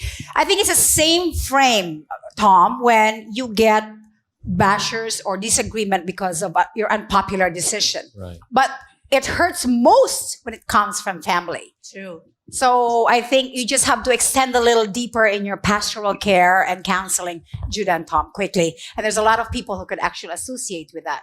Right? It hurts most when our family is against us. Yes, okay. I'll keep it short because I know we have a lot of questions lined up. 2 words: show grace. Show grace. Show grace. Yes. Just continue to show grace.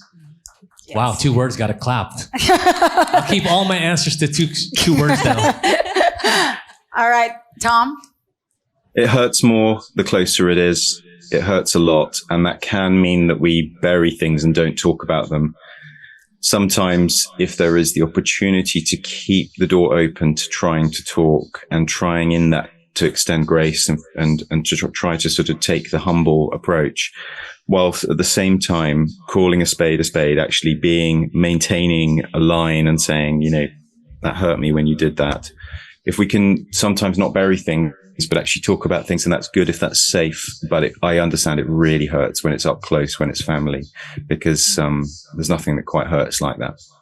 Yeah. Thank you very much. Thank you, Mama. you. Thank you, Virgie. Thank you, Mama V. Yeah, So- we have another question actually from an actress back to the film industry. We want to call on okay. Andrea Yes. Rosario. Yes. Yes, Andrea, thank you so much. You can. How long you've been in the industry as an actress, Andrea? Just for some context. Good afternoon, everybody, and to everybody that's listening and watching right now. Hi, Mr. Tom Price. It's nice to meet you. Yes, I'm Andrea Del Rosario. I've been in the industry for almost 30 years. Wow. I started when I was 14. I don't know if auditioning in That's Entertainment back then, but I didn't make it counted. But so yeah, I started way back. So I've been in the industry for quite some time. As a matter of fact, Miss Earl somehow knows my journey. This my latest journey as an actress, because I've been offered a few projects that I needed somehow a guidance from Miss Earl and her husband recently. So, yeah. So I'm going through that, as a matter of fact, right now. And this question is related to that. How do you think we should guide or handle Disney and Marvel films where themes such as LGBTQ,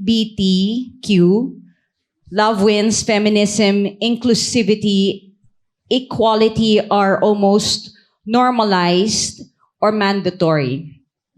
Given this, are films supposed to be teaching values to children?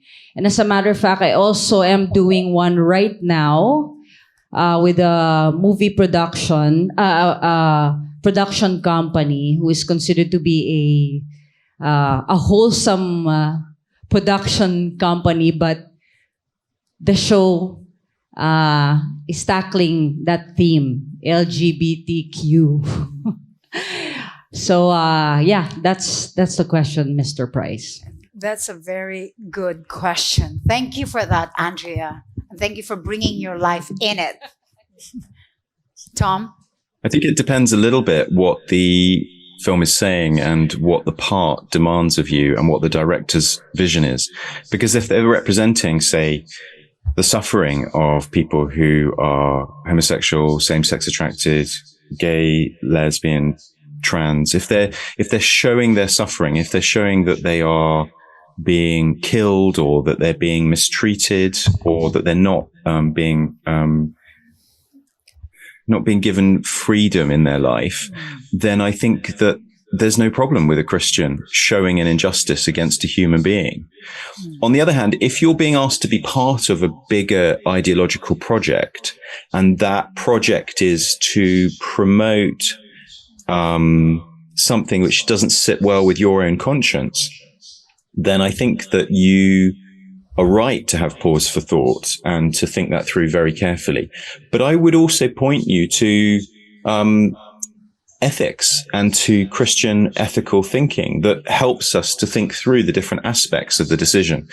And when we realize that we might, have a really pure motive to do this, we might really want to say, show glory to God through our acting, through our work, but the goal that this project is trying to achieve isn't a goal that we agree with or that we sign up to, then it might be that gives us pause for thought to say, okay, I could recognize how I might be drawn to this because my motivation is good. And that might make me tick off the box and say, oh, this is a good thing to do. But our ethical decision making as Christians has to be more nuanced and more serious than that. We have to say, is the actual act right?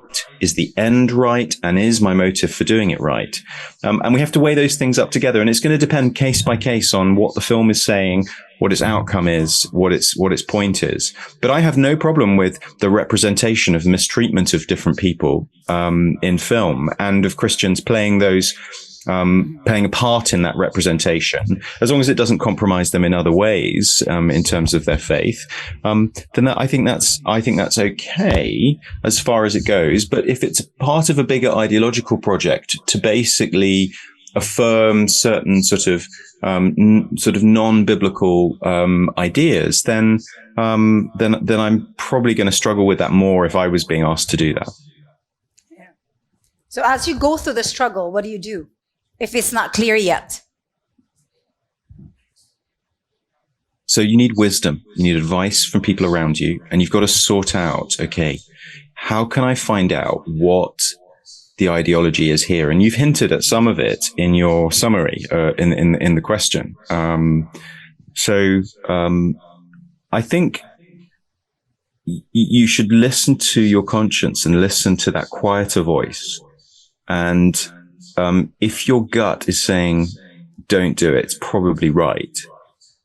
God doesn't need you to do big ticket stuff in order to glorify himself through you, or in order to walk with you. He doesn't need you to do that stuff.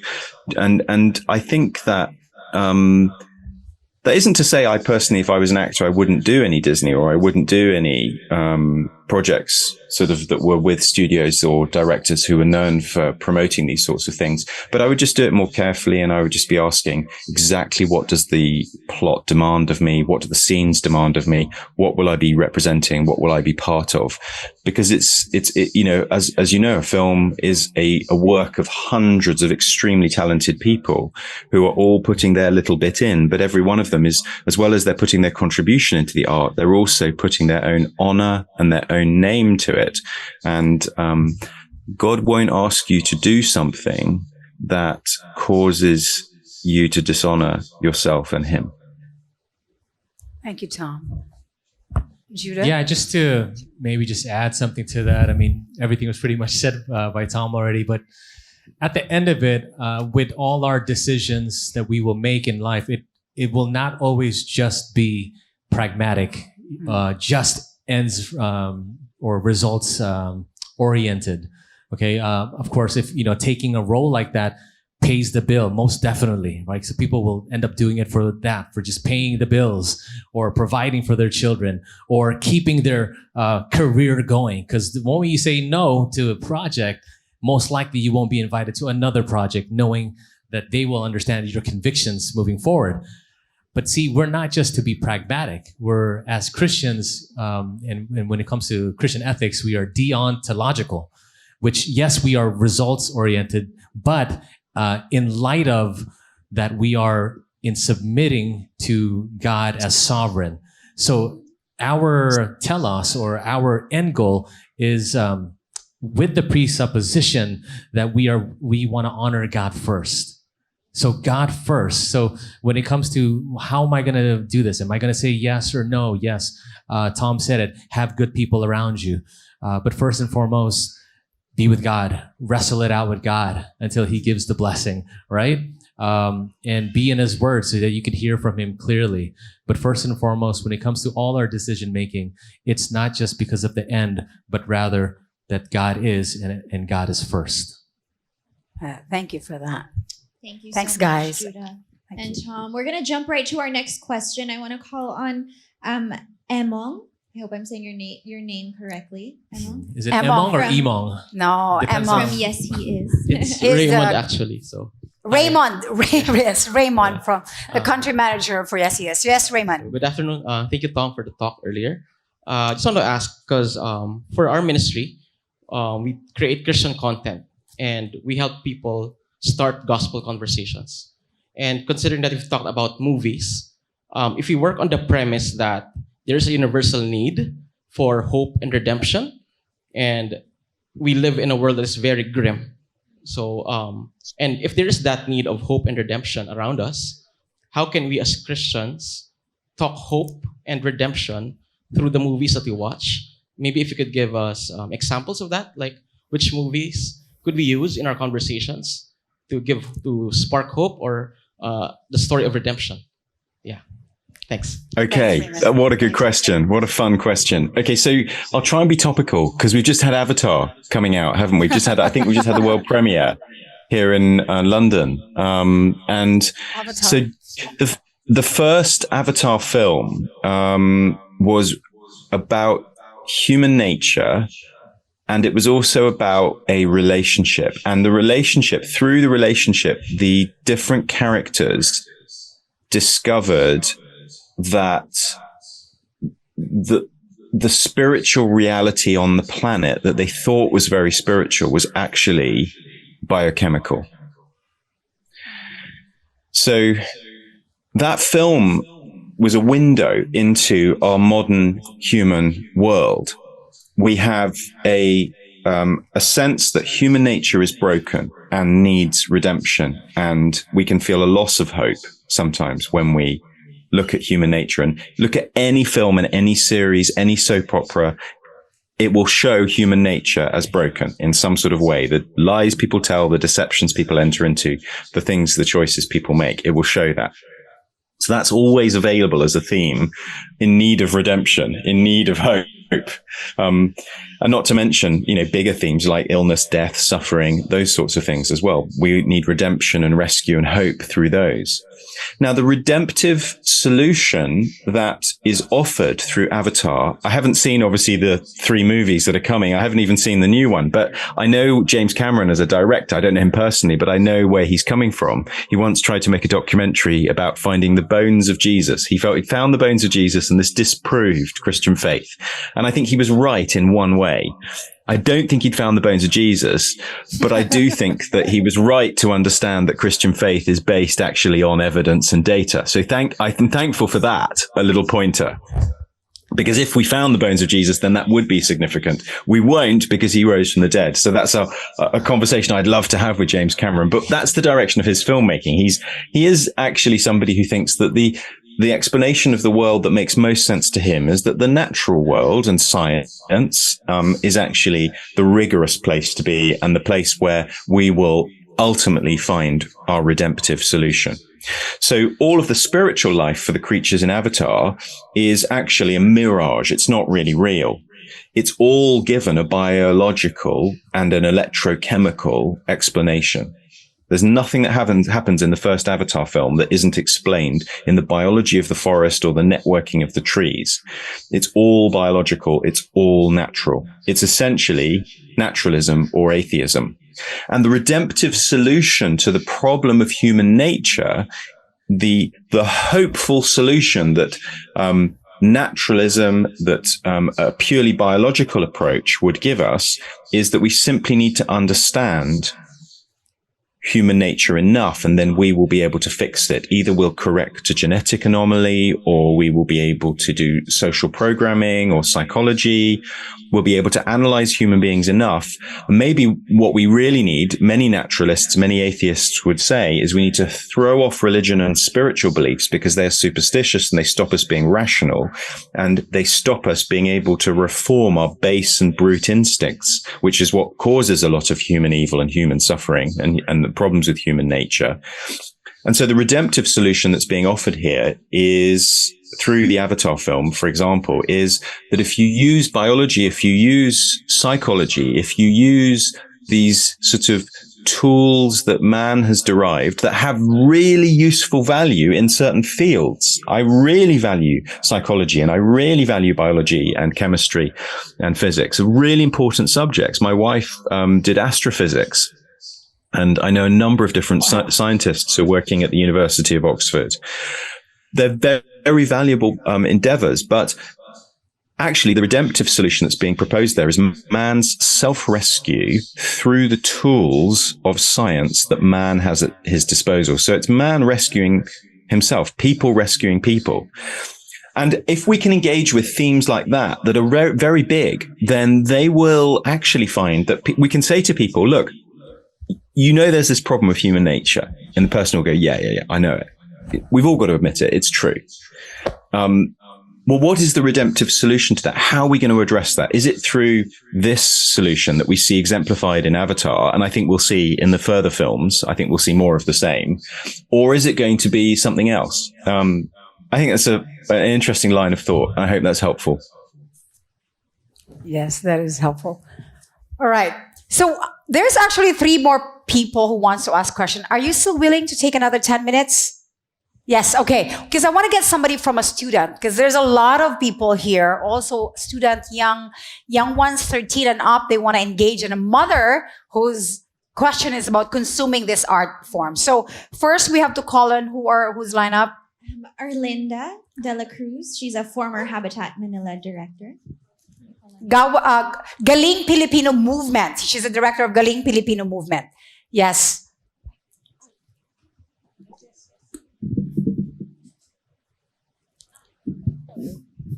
Mabuhay. And I just wanted to bring to the fore a discussion on how we can use the very valuable insights and initiatives that I see are coming from this forum about film and art. First of all, the Galing Pilipino movement is a transformative movement. It wants to bring out what is good and excellent about being Filipino, about something from the Philippines, and making the Philippines God's instrument for good news and transformation. So let me say something. To begin with, the Philippines was the first film center outside of Hollywood. We trend-setted this whole thing before India and China and Korea and everybody else. But we lost our place once again. And yet we have very good filmmakers, scriptwriters, directors, artists, etc. Let me go to another point. We have been also popular in the arts. Talent abounds in this nation. It oozes beyond comprehension, not just in cruises or hotels or performance places abroad, but we are rich in music and all kinds of arts. And yet again, it takes very little for the Filipino to shine their light. It's the other countries who do that for us. Let me point three things. The yo-yo is a Filipino invention, but it is popularized and more well-known in the Western world as something from them. Karaoke was made by a Filipino inventor. Unfortunately, the franchise and the copyrights was picked up by a foreign country, but karaoke is second nature to being Filipino, just as praise and worship is natural for us. And third point is, when we abound in talent, the martial arts, arnis, which is a very comprehensive, complete, wonderful, almost biblically related martial arts, is appreciated in other countries. There are a lot of arnis clubs abroad, but none in the Philippines. And so here we are, Galing Pilipino movement, 20 years ago, we wanted to bring that to the fore. Filipino, there's something good and galing about you. And if we want to create a positive counter force to all the skepticism and negativism, then let's put the focus on that. And my final point before I address the question, the G of galing really is God. God is so innate in the Filipino. Everything we do. We have evangelized without knowing it when the overseas workers went to hidden countries, closed door countries, because in a point of need, they call on God and somebody knows there is a God. Question, how can we use film and art to create this national transformation, this critical juncture of our country's history, political transformation, economic transformation? Because art and film, it's part of God's calling for all of us. All of us are artista and artistic, right? All of us have expressions which are used for inspiration and most importantly for influence. Because influence is what moves you from what you said was, what's the intention? What was your action? You bring it to what end are you trying to project? Could you give us some guide points so that finally in exasperation, we can see a bright light that we can latch on to at this point so that we can be the light to the world as the Lord would want to have the Philippines become. Thank you. Thank you, Erlinda, for what you do. Tom, I think, Judah, you got that. Yeah, so I'm not just an artist, I'm an arte too. I've been holding that joke for a while. But anyway, so now just to, I know we're quickly running out of time and we want to get to more questions. But, Erlinda, that whole thing, what should we do? How should we do it? We are to produce that which is beautiful, good, and true. And I believe that when it comes to filmmaking, just like what Tom has mentioned earlier, we need to have good stories. And unfortunately, when we, being in the film industry, and of course I know like Will Devon, I think one of the things that we lack in our own country when it comes to filmmaking, and I speak specifically in our context, is our original ideas. Of course, there's nothing really original. We're piggybacking off a lot of the stuff that has already been created, but we should never just keep working off a template. I believe that we should do our very best to kind of unleash our imagination when it comes to creating good storylines. Like the movie Memento that Tom was saying, it wasn't just the questions that was being produced in that, or the questions that are being raised by the film and the way that it was shot in black and white, but rather that it was going backwards. So the art of storytelling too was different. Like for instance, I look back at film and you watch, why are these cult classics like Pulp Fiction? Because they didn't tell the story from A to Z. It jumped from D to A to all the way we're in G, and we're going back and forth. We're like, where are we going with this film? And then it ends and you're like, wow, that was a fantastic experience. And I believe that we need to tap that once again when it comes to filmmaking in this industry, is making good, vivid stories that are not out of a template, are not so common, right? And I think that's what we need to do. We need to create great stories. And two, on top of that, we can't just have great stories, because nowadays with Netflix, art matters, the aesthetics of film. So when it comes to the cinematography, the music, all of that, we all have to come together. Like he said, team. And I think in this country, we need to really bring our best talent together to create something beautiful for the world to see. That's great. You want to add something to that, Tom? Or can I just call in Joanna already? Just a tiny thought that as important as excellence and encouragement and doing things really well is, if we really want to see the transformation of the world, the strategy in scripture for the transformation of the world is that excellence is a fruit of gospel reality. So the actual transformation of society comes through reconciliation of individuals and communities with each other and with God. So I think making films about reconciliation, making films about forgiveness, making films about peace and about recognizing and things that are wrong, where there's sort of, there might be, issues which are causing people to become split from each other. If we can make things about the journey of healing and about the journey of saying what things are and owning them and acknowledging them and finding a way through them, then that is going to bring culture and shape culture in ways that is not fueling the polarization and the divisiveness. I love that. That was beautifully said. Thank you. So who's next? I think we're going to call on somebody from Brazil, a student. Yes. Yay.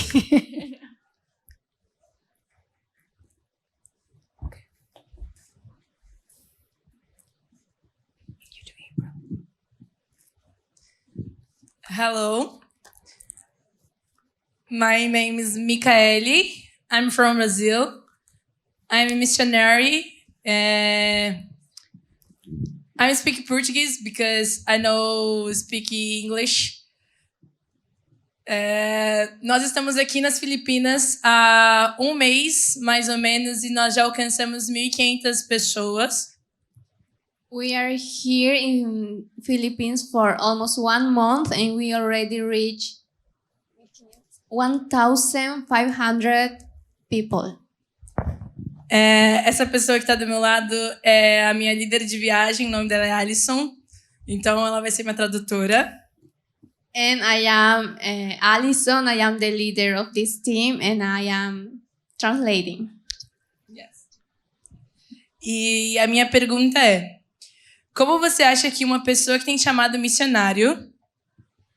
And my question is, how do you think that for a person that has a calling to be a missionary, dentro da esfera da arte e de entretenimento, pode fazer parte disso, meio de compartilhar o evangelho? And also has a calling to the arts and entertainment? That person, how can be part of this sphere, sharing the gospel in a non-Christian site? Yeah. How do you use, Yeah. how can you reach out to those outside of the faith in a non-Christian platform? Yes, non-Christian platform.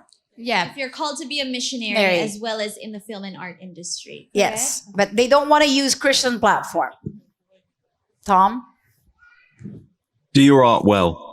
Just do your art well. Justify your place on the platform with your art and speak authentically through your art. The art itself and not you, I think, is probably going to speak loudest. So I would say an example of this would be the filmmaker Terrence Malick. He makes films which express and say something about the world. And I think he's offering all sorts of interesting questions and ideas about Christian faith and believing in God in his films. You can't watch the film like The Tree of Life and not be impacted by his spiritual vision of the world. So I would say, it's not so much about platform. It's about, some of what we're getting at before. It's about doing the art really excellently and doing it really well. And I think you're going to find sooner or later that you will learn the boundaries of what it's appropriate to do in that forum, what it's not appropriate to do in that forum. So sometimes I'm having opportunities to do stuff on the radio and television, and I know that I can push things to a certain point, but I can't push things further. I think it's also just polite and honest to say up front, look, if I do this, I'd like to mention the church, or I'd like to mention faith. Is that okay? I don't want to do that covertly or in a way that's sort of secretive, but is it okay if I just mention that?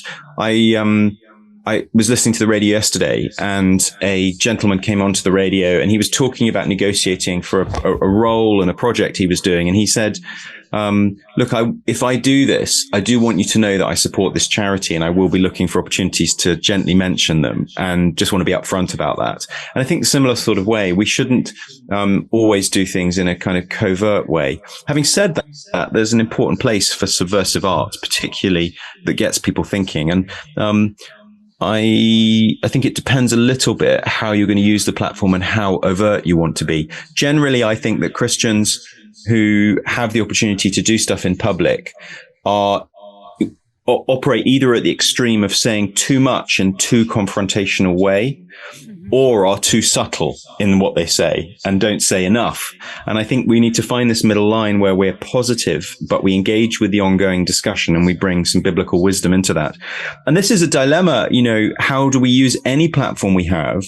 How do we think about the causes and the things in the world that we need to pay attention to and that we ourselves feel concerned about? So for all of us, whether we're religious believers or not today, we do need to be thinking, how can I serve other people with the opportunities I've been given? How can I use what I have to be able to further this thing that is, a right thing to think about? Yeah, I think that was very clear. So do we have a last question? Janelle has a question, a student, and a mother actually wants to ask one more. Can we have one more question from a mom? How to guide their children in consuming these art forms? Yes. Janelle first. Janelle. Oh, Janelle. Okay. Yeah. Hi, Tom. Thank you so much. That I really enjoy the conversation that we're having right now, and it's very insightful, and it's making me think about all these things from the gospel perspective. So there are just two things that I just want to bring to the conversation, just my experiences. The first one is that when I was a kid, I was able to look at a very beautifully drawn nipa hut. It's a traditional house in the Philippines, and it elicited so much feelings and emotions and aspirations to me that I would say has the same experience when fast forward in the future, 2019, same feeling was elicited to me when such beauty was framed in a phrase. It's a phraseology from Jew. It's a Jewish parable, and the Jewish So it's not a piece of art in a sense that I was just describing earlier, but it's a form of phrase. And the phrase was, imagine a being who is omnipresent, omnipotent, and omniscient. What does that being lack? That was the question. And the way it was answered was limitation. So I had a similar feeling when I read that, going back to what that beautifully drawn piece of art. It's like what I'm saying here is, it's like before I tried to make my intellect work on looking at this piece of work, this phrase, this piece of art, it grounded me first to an aesthetic experience, right? The phraseology itself elicited some sort of very beautiful feelings or aspirations, but from a logic perspective, that question seems wrong, right? You're trying to describe color red, but you try to answer. Then you're asking a question why it's not blue, right? What does that being lack when you're describing a perfect being, right? So it seems to me that when we're talking about people connecting to God, we're not immediately connecting to God through this logic, metaphysical discussion, and all these sort of things that we do in apologetics and theology. But we are first grounded on beauty that is some sort of connecting, that aesthetic experience is connecting to our spiritual experience. And there are three things that I would want to bring up to that description. The first one is that how do we start having this conversation of our universal aesthetic experience to that spiritual experience that the scripture is basically telling us Christians to start talking about in order for us to bring people into his kingdom? The second thing is that is there such a thing as Christian aesthetics? Because what we are talking about is under the umbrella called aesthetics, right? Which is an academic field in philosophy. Is there such a thing as Christian aesthetics? And the third thing is that this could be some sort of, we need a lot of discussion from you. I may correspond with you for some other time, but we've been talking about in theology that God is great. He's omnipotent, he's omniscient, he's omnipresent. But there's little discussion of saying that God is the most beautiful being. That God is indeed the most beautiful being. I remembered a Christian philosopher, when this was raised, he did answer it by saying, well, that is a doctoral dissertation waiting to be written to prove that God is the most beautiful being. So that's quite a mouthful, but yeah, if there's something that you just want to touch base on that and start to talk about, that would be appreciated. Thank you so much. So did you catch that? Could you summarize the first bit? I think I caught the second bit. All right. What really, if you can put it in a sentence, Jonelle, let's just focus on beauty. How would you frame the question? Yeah, so our aesthetic experience, our universal aesthetic experience, how can we use that to bridge that or to put people into that spiritual discussion? Because I believe that the spiritual dimension is beautiful, right? There's an aesthetic component to it. The way the movies are portraying it, right? Yeah. Arts. We're always first touched by the aesthetic qualities of it, right? Before we start talking about all these sort of stories and all that.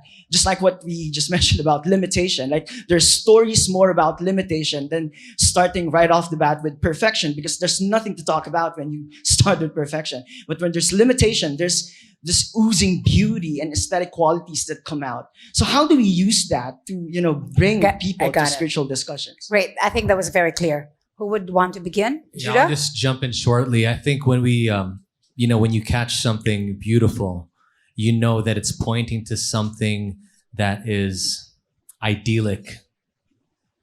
And that which is idyllic is connected to an oughtness, the way things ought to be. Maybe through the visual arts, maybe through music, through a painting, through a sunset, through seeing your wife for the very first time. Come on, people. At that moment, there's something perfect to be achieved in this. And I think that that's really the conversation that we want to have with people is why are we so attracted to, and I like the way Tom actually mentions it in your talk, man, where you define redemption as something to be attained, something we lost or attained. Something lost and I to be think that when we see beauty for what it is, it provokes in us and stirs in us to ask that question, what am I really longing? And that moment that we see that beautiful, that artifact or, relic of beauty, it brings about a question that we all need to answer, which is, what is the source of all beauty? And it goes back to what you were saying, which is the omnipotence, the omnipresence, the totality of who God is. And it all comes out of that. So that's really it. It's really having a conversation where people are welcoming that discussion, So for me, it's really that. I believe that beauty is a gateway. It is a signpost for something that is transcendent, that is all calling us truly to that which is all-encompassing and ultimately beautiful. That was beautiful. Tom? Thank you. I suppose I want to make a technical point in answer to this, and then I'll try to answer the question as you put it. I probably would want to clarify that I don't think that God having limitation would be a lack of God in some way. I would think it would be just the statement of the negative or the opposite, rather than a lack of something that God ought to have. So, for example, God is sufficient relationally. The three persons of the Trinity are in a loving family relationship. That also means that God isn't lonely. He has a lack of loneliness. But I don't think that's a negative on God's part. So I probably make a sort of slightly pedantic theological, philosophical point there. But then you ask a philosopher, apologist, theologian a question, and you might get part of an answer like that. Now, on to aesthetics. C.S. Lewis actually has some very interesting things to say here. C.S. Lewis felt that we each can identify, every single human being can identify with an experience that we have in the world. He said that we feel this longing or these longings in our hearts for something that will satisfy us, but we don't find it in this world. And he builds it into a chain of reasoning, an argument where he says, if we find inside ourselves a desire that nothing in this world can satisfy, then it may be that we were made for another world. And he's talking about this sort of desire to be fulfilled, to be known. He actually breaks it down into three different categories. He talks about a longing for home, a longing for a place, in other words, that's secure and safe, won't have aging, won't have death, won't have sickness. A place that is utterly secure. Maybe you're enjoying the forum so much today that you just don't want it to end. And you feel a little bit like, oh, I found my home here. That's a little bit of a glimpse of the longing for home, a community where we can talk about these sorts of things and where we can just be, or where we can think, and where we can be seen and known. The other longing Lewis talks about is a longing for intimacy, the longing for love, the lover's longing. And we often try to fulfill this longing for love in romantic relationships. But Lewis says, ultimately, another person will never be able to know you as deeply as you need to be known, because you'll always hold something back. And I know this, I'm very happily married, 15 years now, and 3 children. We have a delightful and lovely marriage. We are really, really close friends, as well as being lovers. But there is still a desire in me to be known and to be loved more deeply, even though I have been well loved and am well loved. And I think all of us identify with this, that no romantic relationship and no place can completely satisfy our desire. And there's also a desire for completeness, for wholeness, to not be a disintegrated and fractured or buffered self in the modern world, not to have different identities in different places that we are, but to be an integrated and whole and healthy person. And Lewis calls that the longing of the saint, the longing to be whole, the longing to be pure. And we might put alongside this the longing for beauty. Because even if I went to school in one of the most beautiful places in the world. It's a beautiful little valley just outside Bath. in the south and the west of England. And this school is all built of this beautiful stone.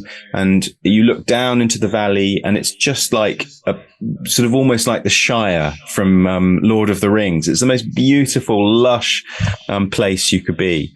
And I remember being there at first and just thinking, wow, this is beautiful. And after about a week, I stopped noticing it.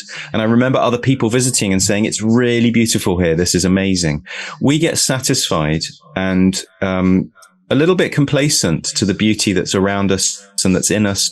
We find that it doesn't intrigue us. The novelty of it wears off a little bit. The song that we loved becomes the song that we don't quite so like anymore, or we get tired of it. Maybe you're feeling like that with Christmas songs coming on the radio now. I've had enough of Wham. But maybe you do sense inside yourself this desire for love, this desire for goodness, this desire for beauty. There is a search for the heart in all of us for a beauty that this world will never quite provide. You look at a beautiful sunset, you look at a beautiful picture, and you say to yourself, gosh, that's amazing. But maybe it would be even better if it had this or if it had this. That starting point of this experience of beauty that nothing in this world can quite meet, that is a really natural place to bring a conversation to introduce the person who is the most beautiful being who has ever lived. And that's where to introduce Jesus. This is a different mode of talking about beauty. And we can introduce people to God as the creator of beauty. And then we see all these other signs of beauty in the world. Every other beauty is being related to that creator. So it's all actually pointing up the sunbeam to the sun. And we see his beauty in all these different dimensions, in all these different ways in the world. A bit like holding a triangular prism up to white light and seeing all the different colors of the rainbow coming out of that light. Every beauty in the world becomes a description of the beauty of God. And that is ultimately the beauty that will satisfy us. A beauty that has a person at its center, a beauty that is in a place where we're with God and we're in relationship with God and where we're known and where we're loved and where we're being made whole. So ultimately, I think the most beautiful thing is the gospel. And I think people sense that lack or that longing for beauty. There's a quote that, I heard that it might be worth just repeating to you. I think you'll find it quite amazing. This was written by a non-Christian called Oliver Sacks. He's a leading neurologist. It was written in his book, Awakenings. He said this: all of us have a basic intuitive feeling that once we were whole and well, at ease, at peace, at home in the world, totally united with the grounds of being, and that we lost this primal, happy, innocent state and fell into our present sickness and suffering. We had something of infinite beauty and preciousness, and we lost it.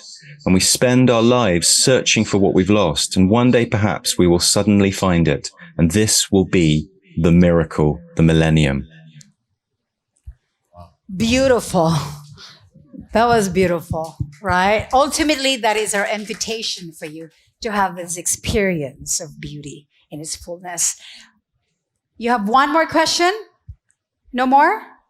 Okay. April. Yes, I'll ask the question, and this is also your cue to wrap up. Unfortunately, I know everybody's having fun, and I wish we could go on, but there can always be part two, right? So this is a question. This question is a bit of fan service. So I'll be asking this to Judah, Tom, and maybe even Earl and Justine. Okay? So as a viewer or a filmmaker or thinking of being a filmmaker, which Bible book would you like to see or make alive on screen, and why? Or how would you want to do it or see it? Okay. Wow. Great question. That was a great question, right?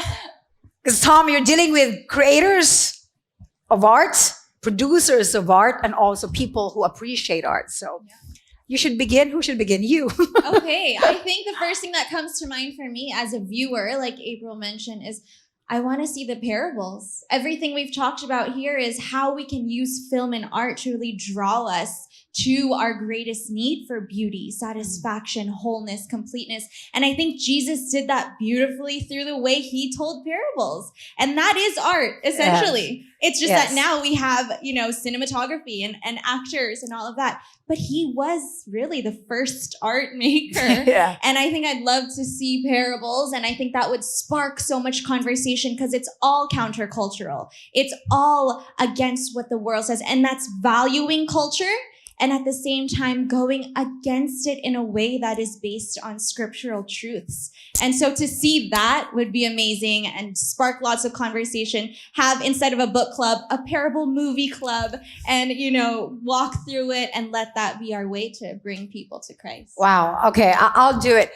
This is for you, James. You're a filmmaker, and for those who want to produce films.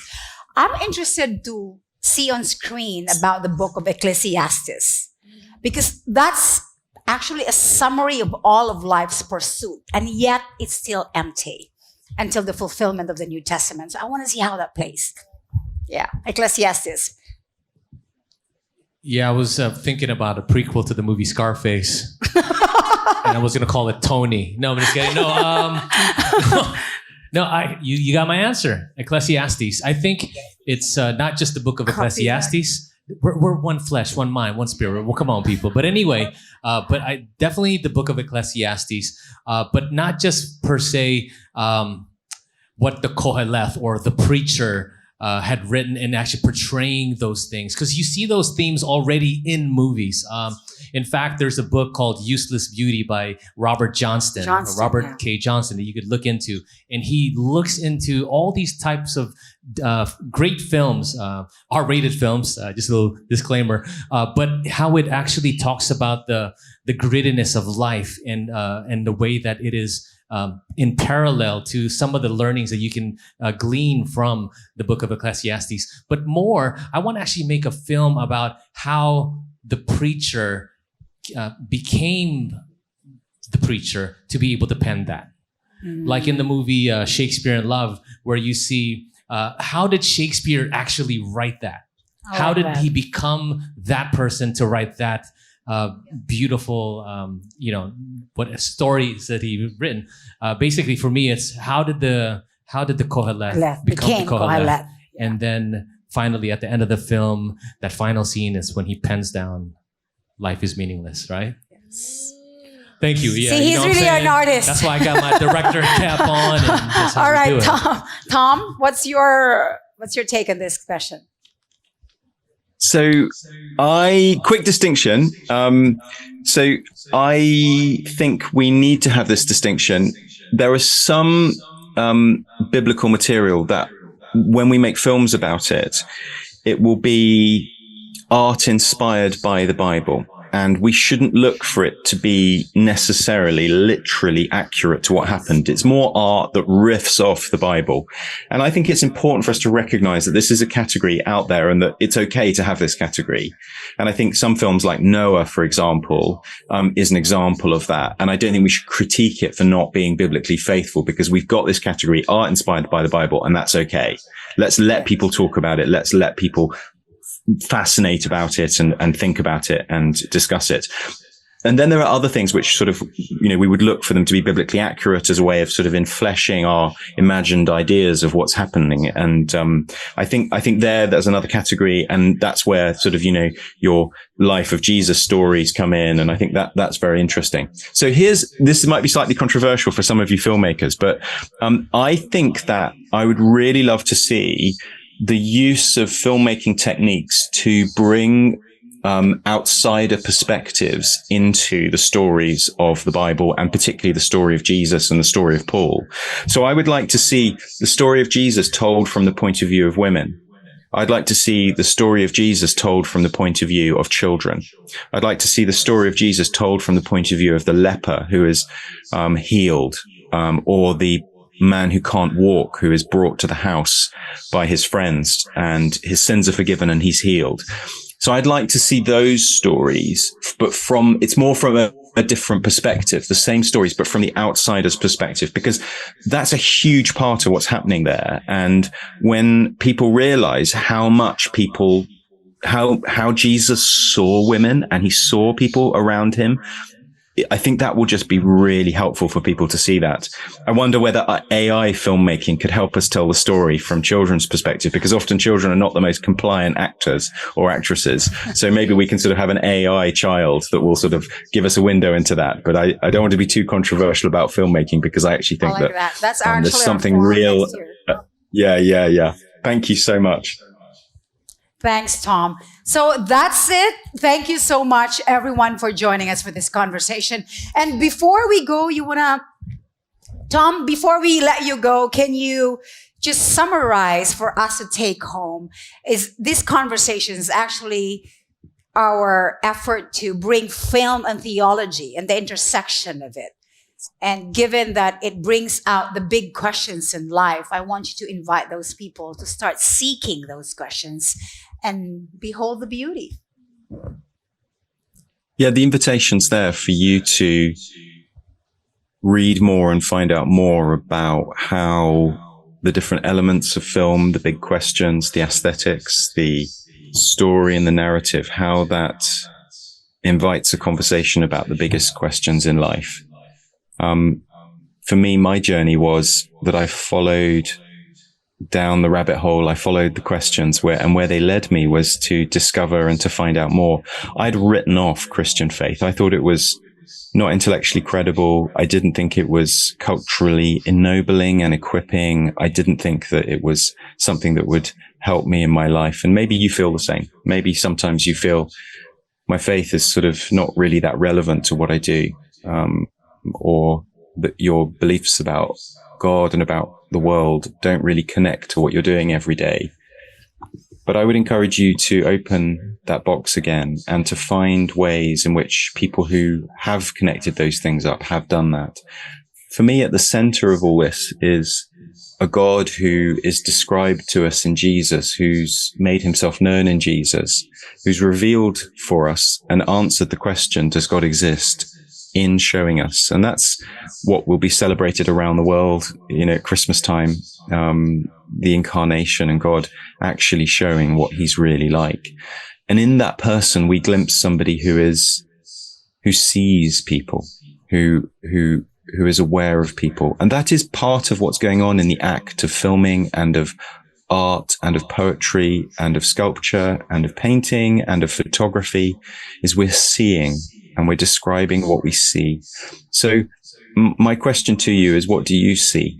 What do you see when you look at Jesus? What do you see when you look at this faith that has all these interconnections with the arts and actually ennobles the arts? God, the great creator who gives human beings the mandate and the invitation and the instruction to create culture, to create movies, to create art as a celebration of him.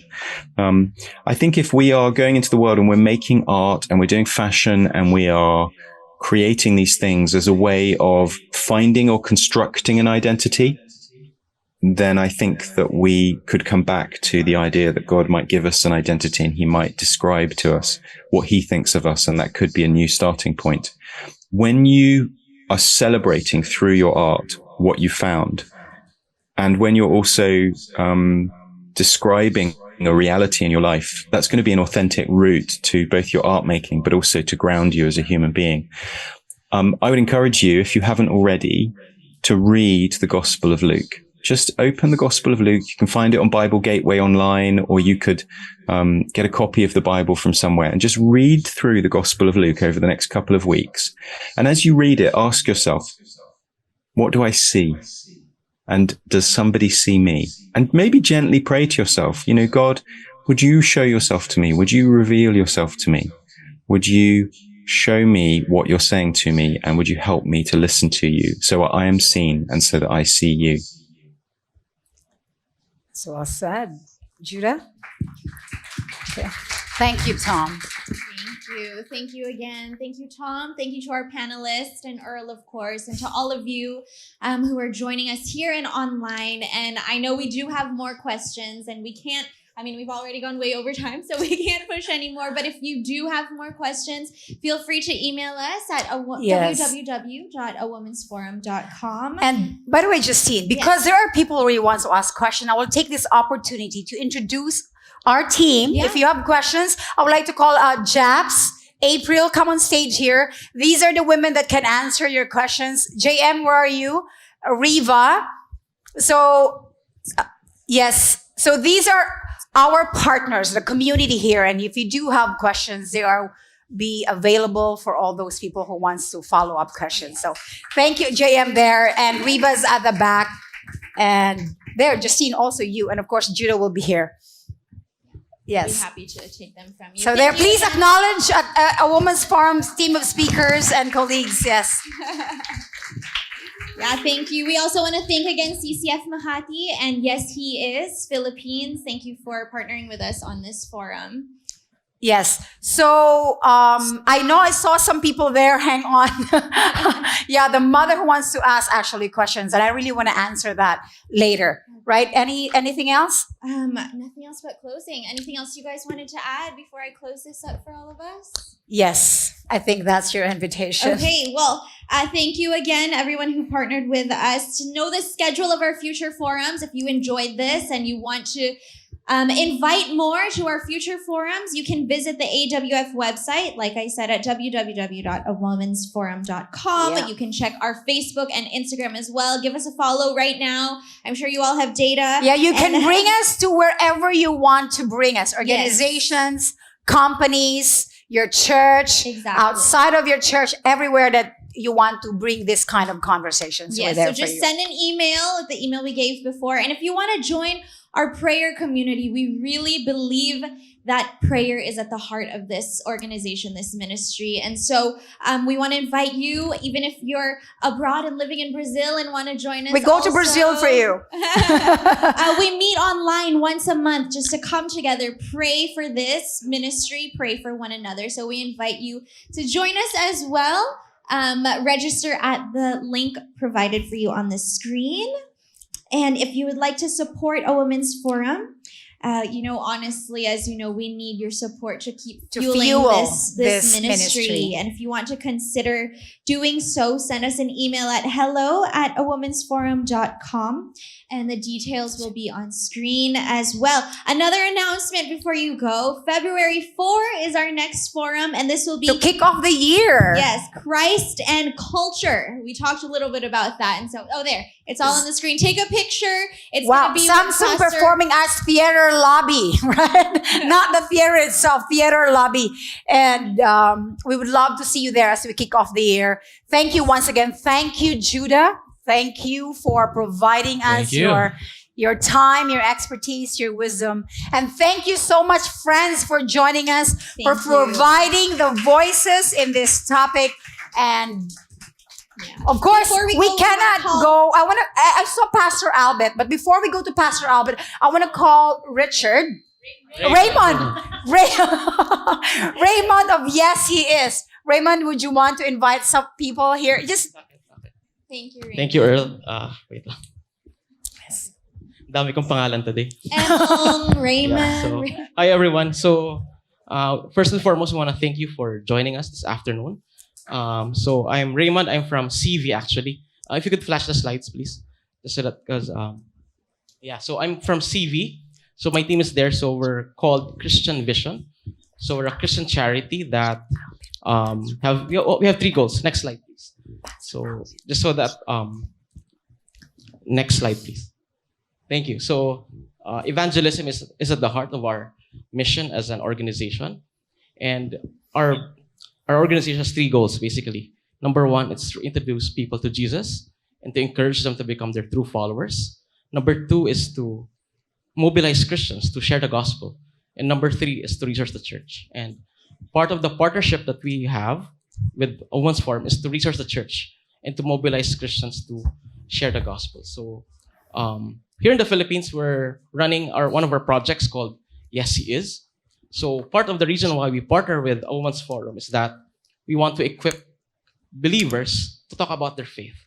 And we want to ask for your prayers for our ministry that as we do the work that we do, pray with us. And if you do want to partner with us in doing events like this, please let us know. We'd be more than happy to help. So that's all for us. Thank you again for coming. Thank you, Earl, Judah. Thank you, Raymond. Thank you. Thank you. Thank you, guys, people from the industry who provided your insight in all this and bringing the conversation far richer. Thank you for all the artists that joined, mothers, missionaries, consumers of the art. And Erlinda, thank you for bringing in Galing Filipino. Thank you, Mamu V. Thank you, guys there. Thank you. Thank you so much. And we are here for more of your questions, and enjoy the afternoon. I am not worth anything. I am not worth anything is a simple conversation, but probably went into her head. Is it true? How do you feel when you think these things? How do you feel emotionally? But who told you that you're worthless? Because if you are worthless, then why would God even listen to you? These are just some of the many thoughts that plague the hearts and minds of women today. But if we look closer, they have been persistent throughout generations. To some degree or another, there is a certain fear of being alone. Whether you feel that you are not loved, you are not heard, you are not understood, you are not gotten, there's this sense of like nobody really knows me. I am not diminishing the things that has been done to you, because there are horrible, traumatic things that are done to us sometimes. How traumatic? God is a just God. How devastating?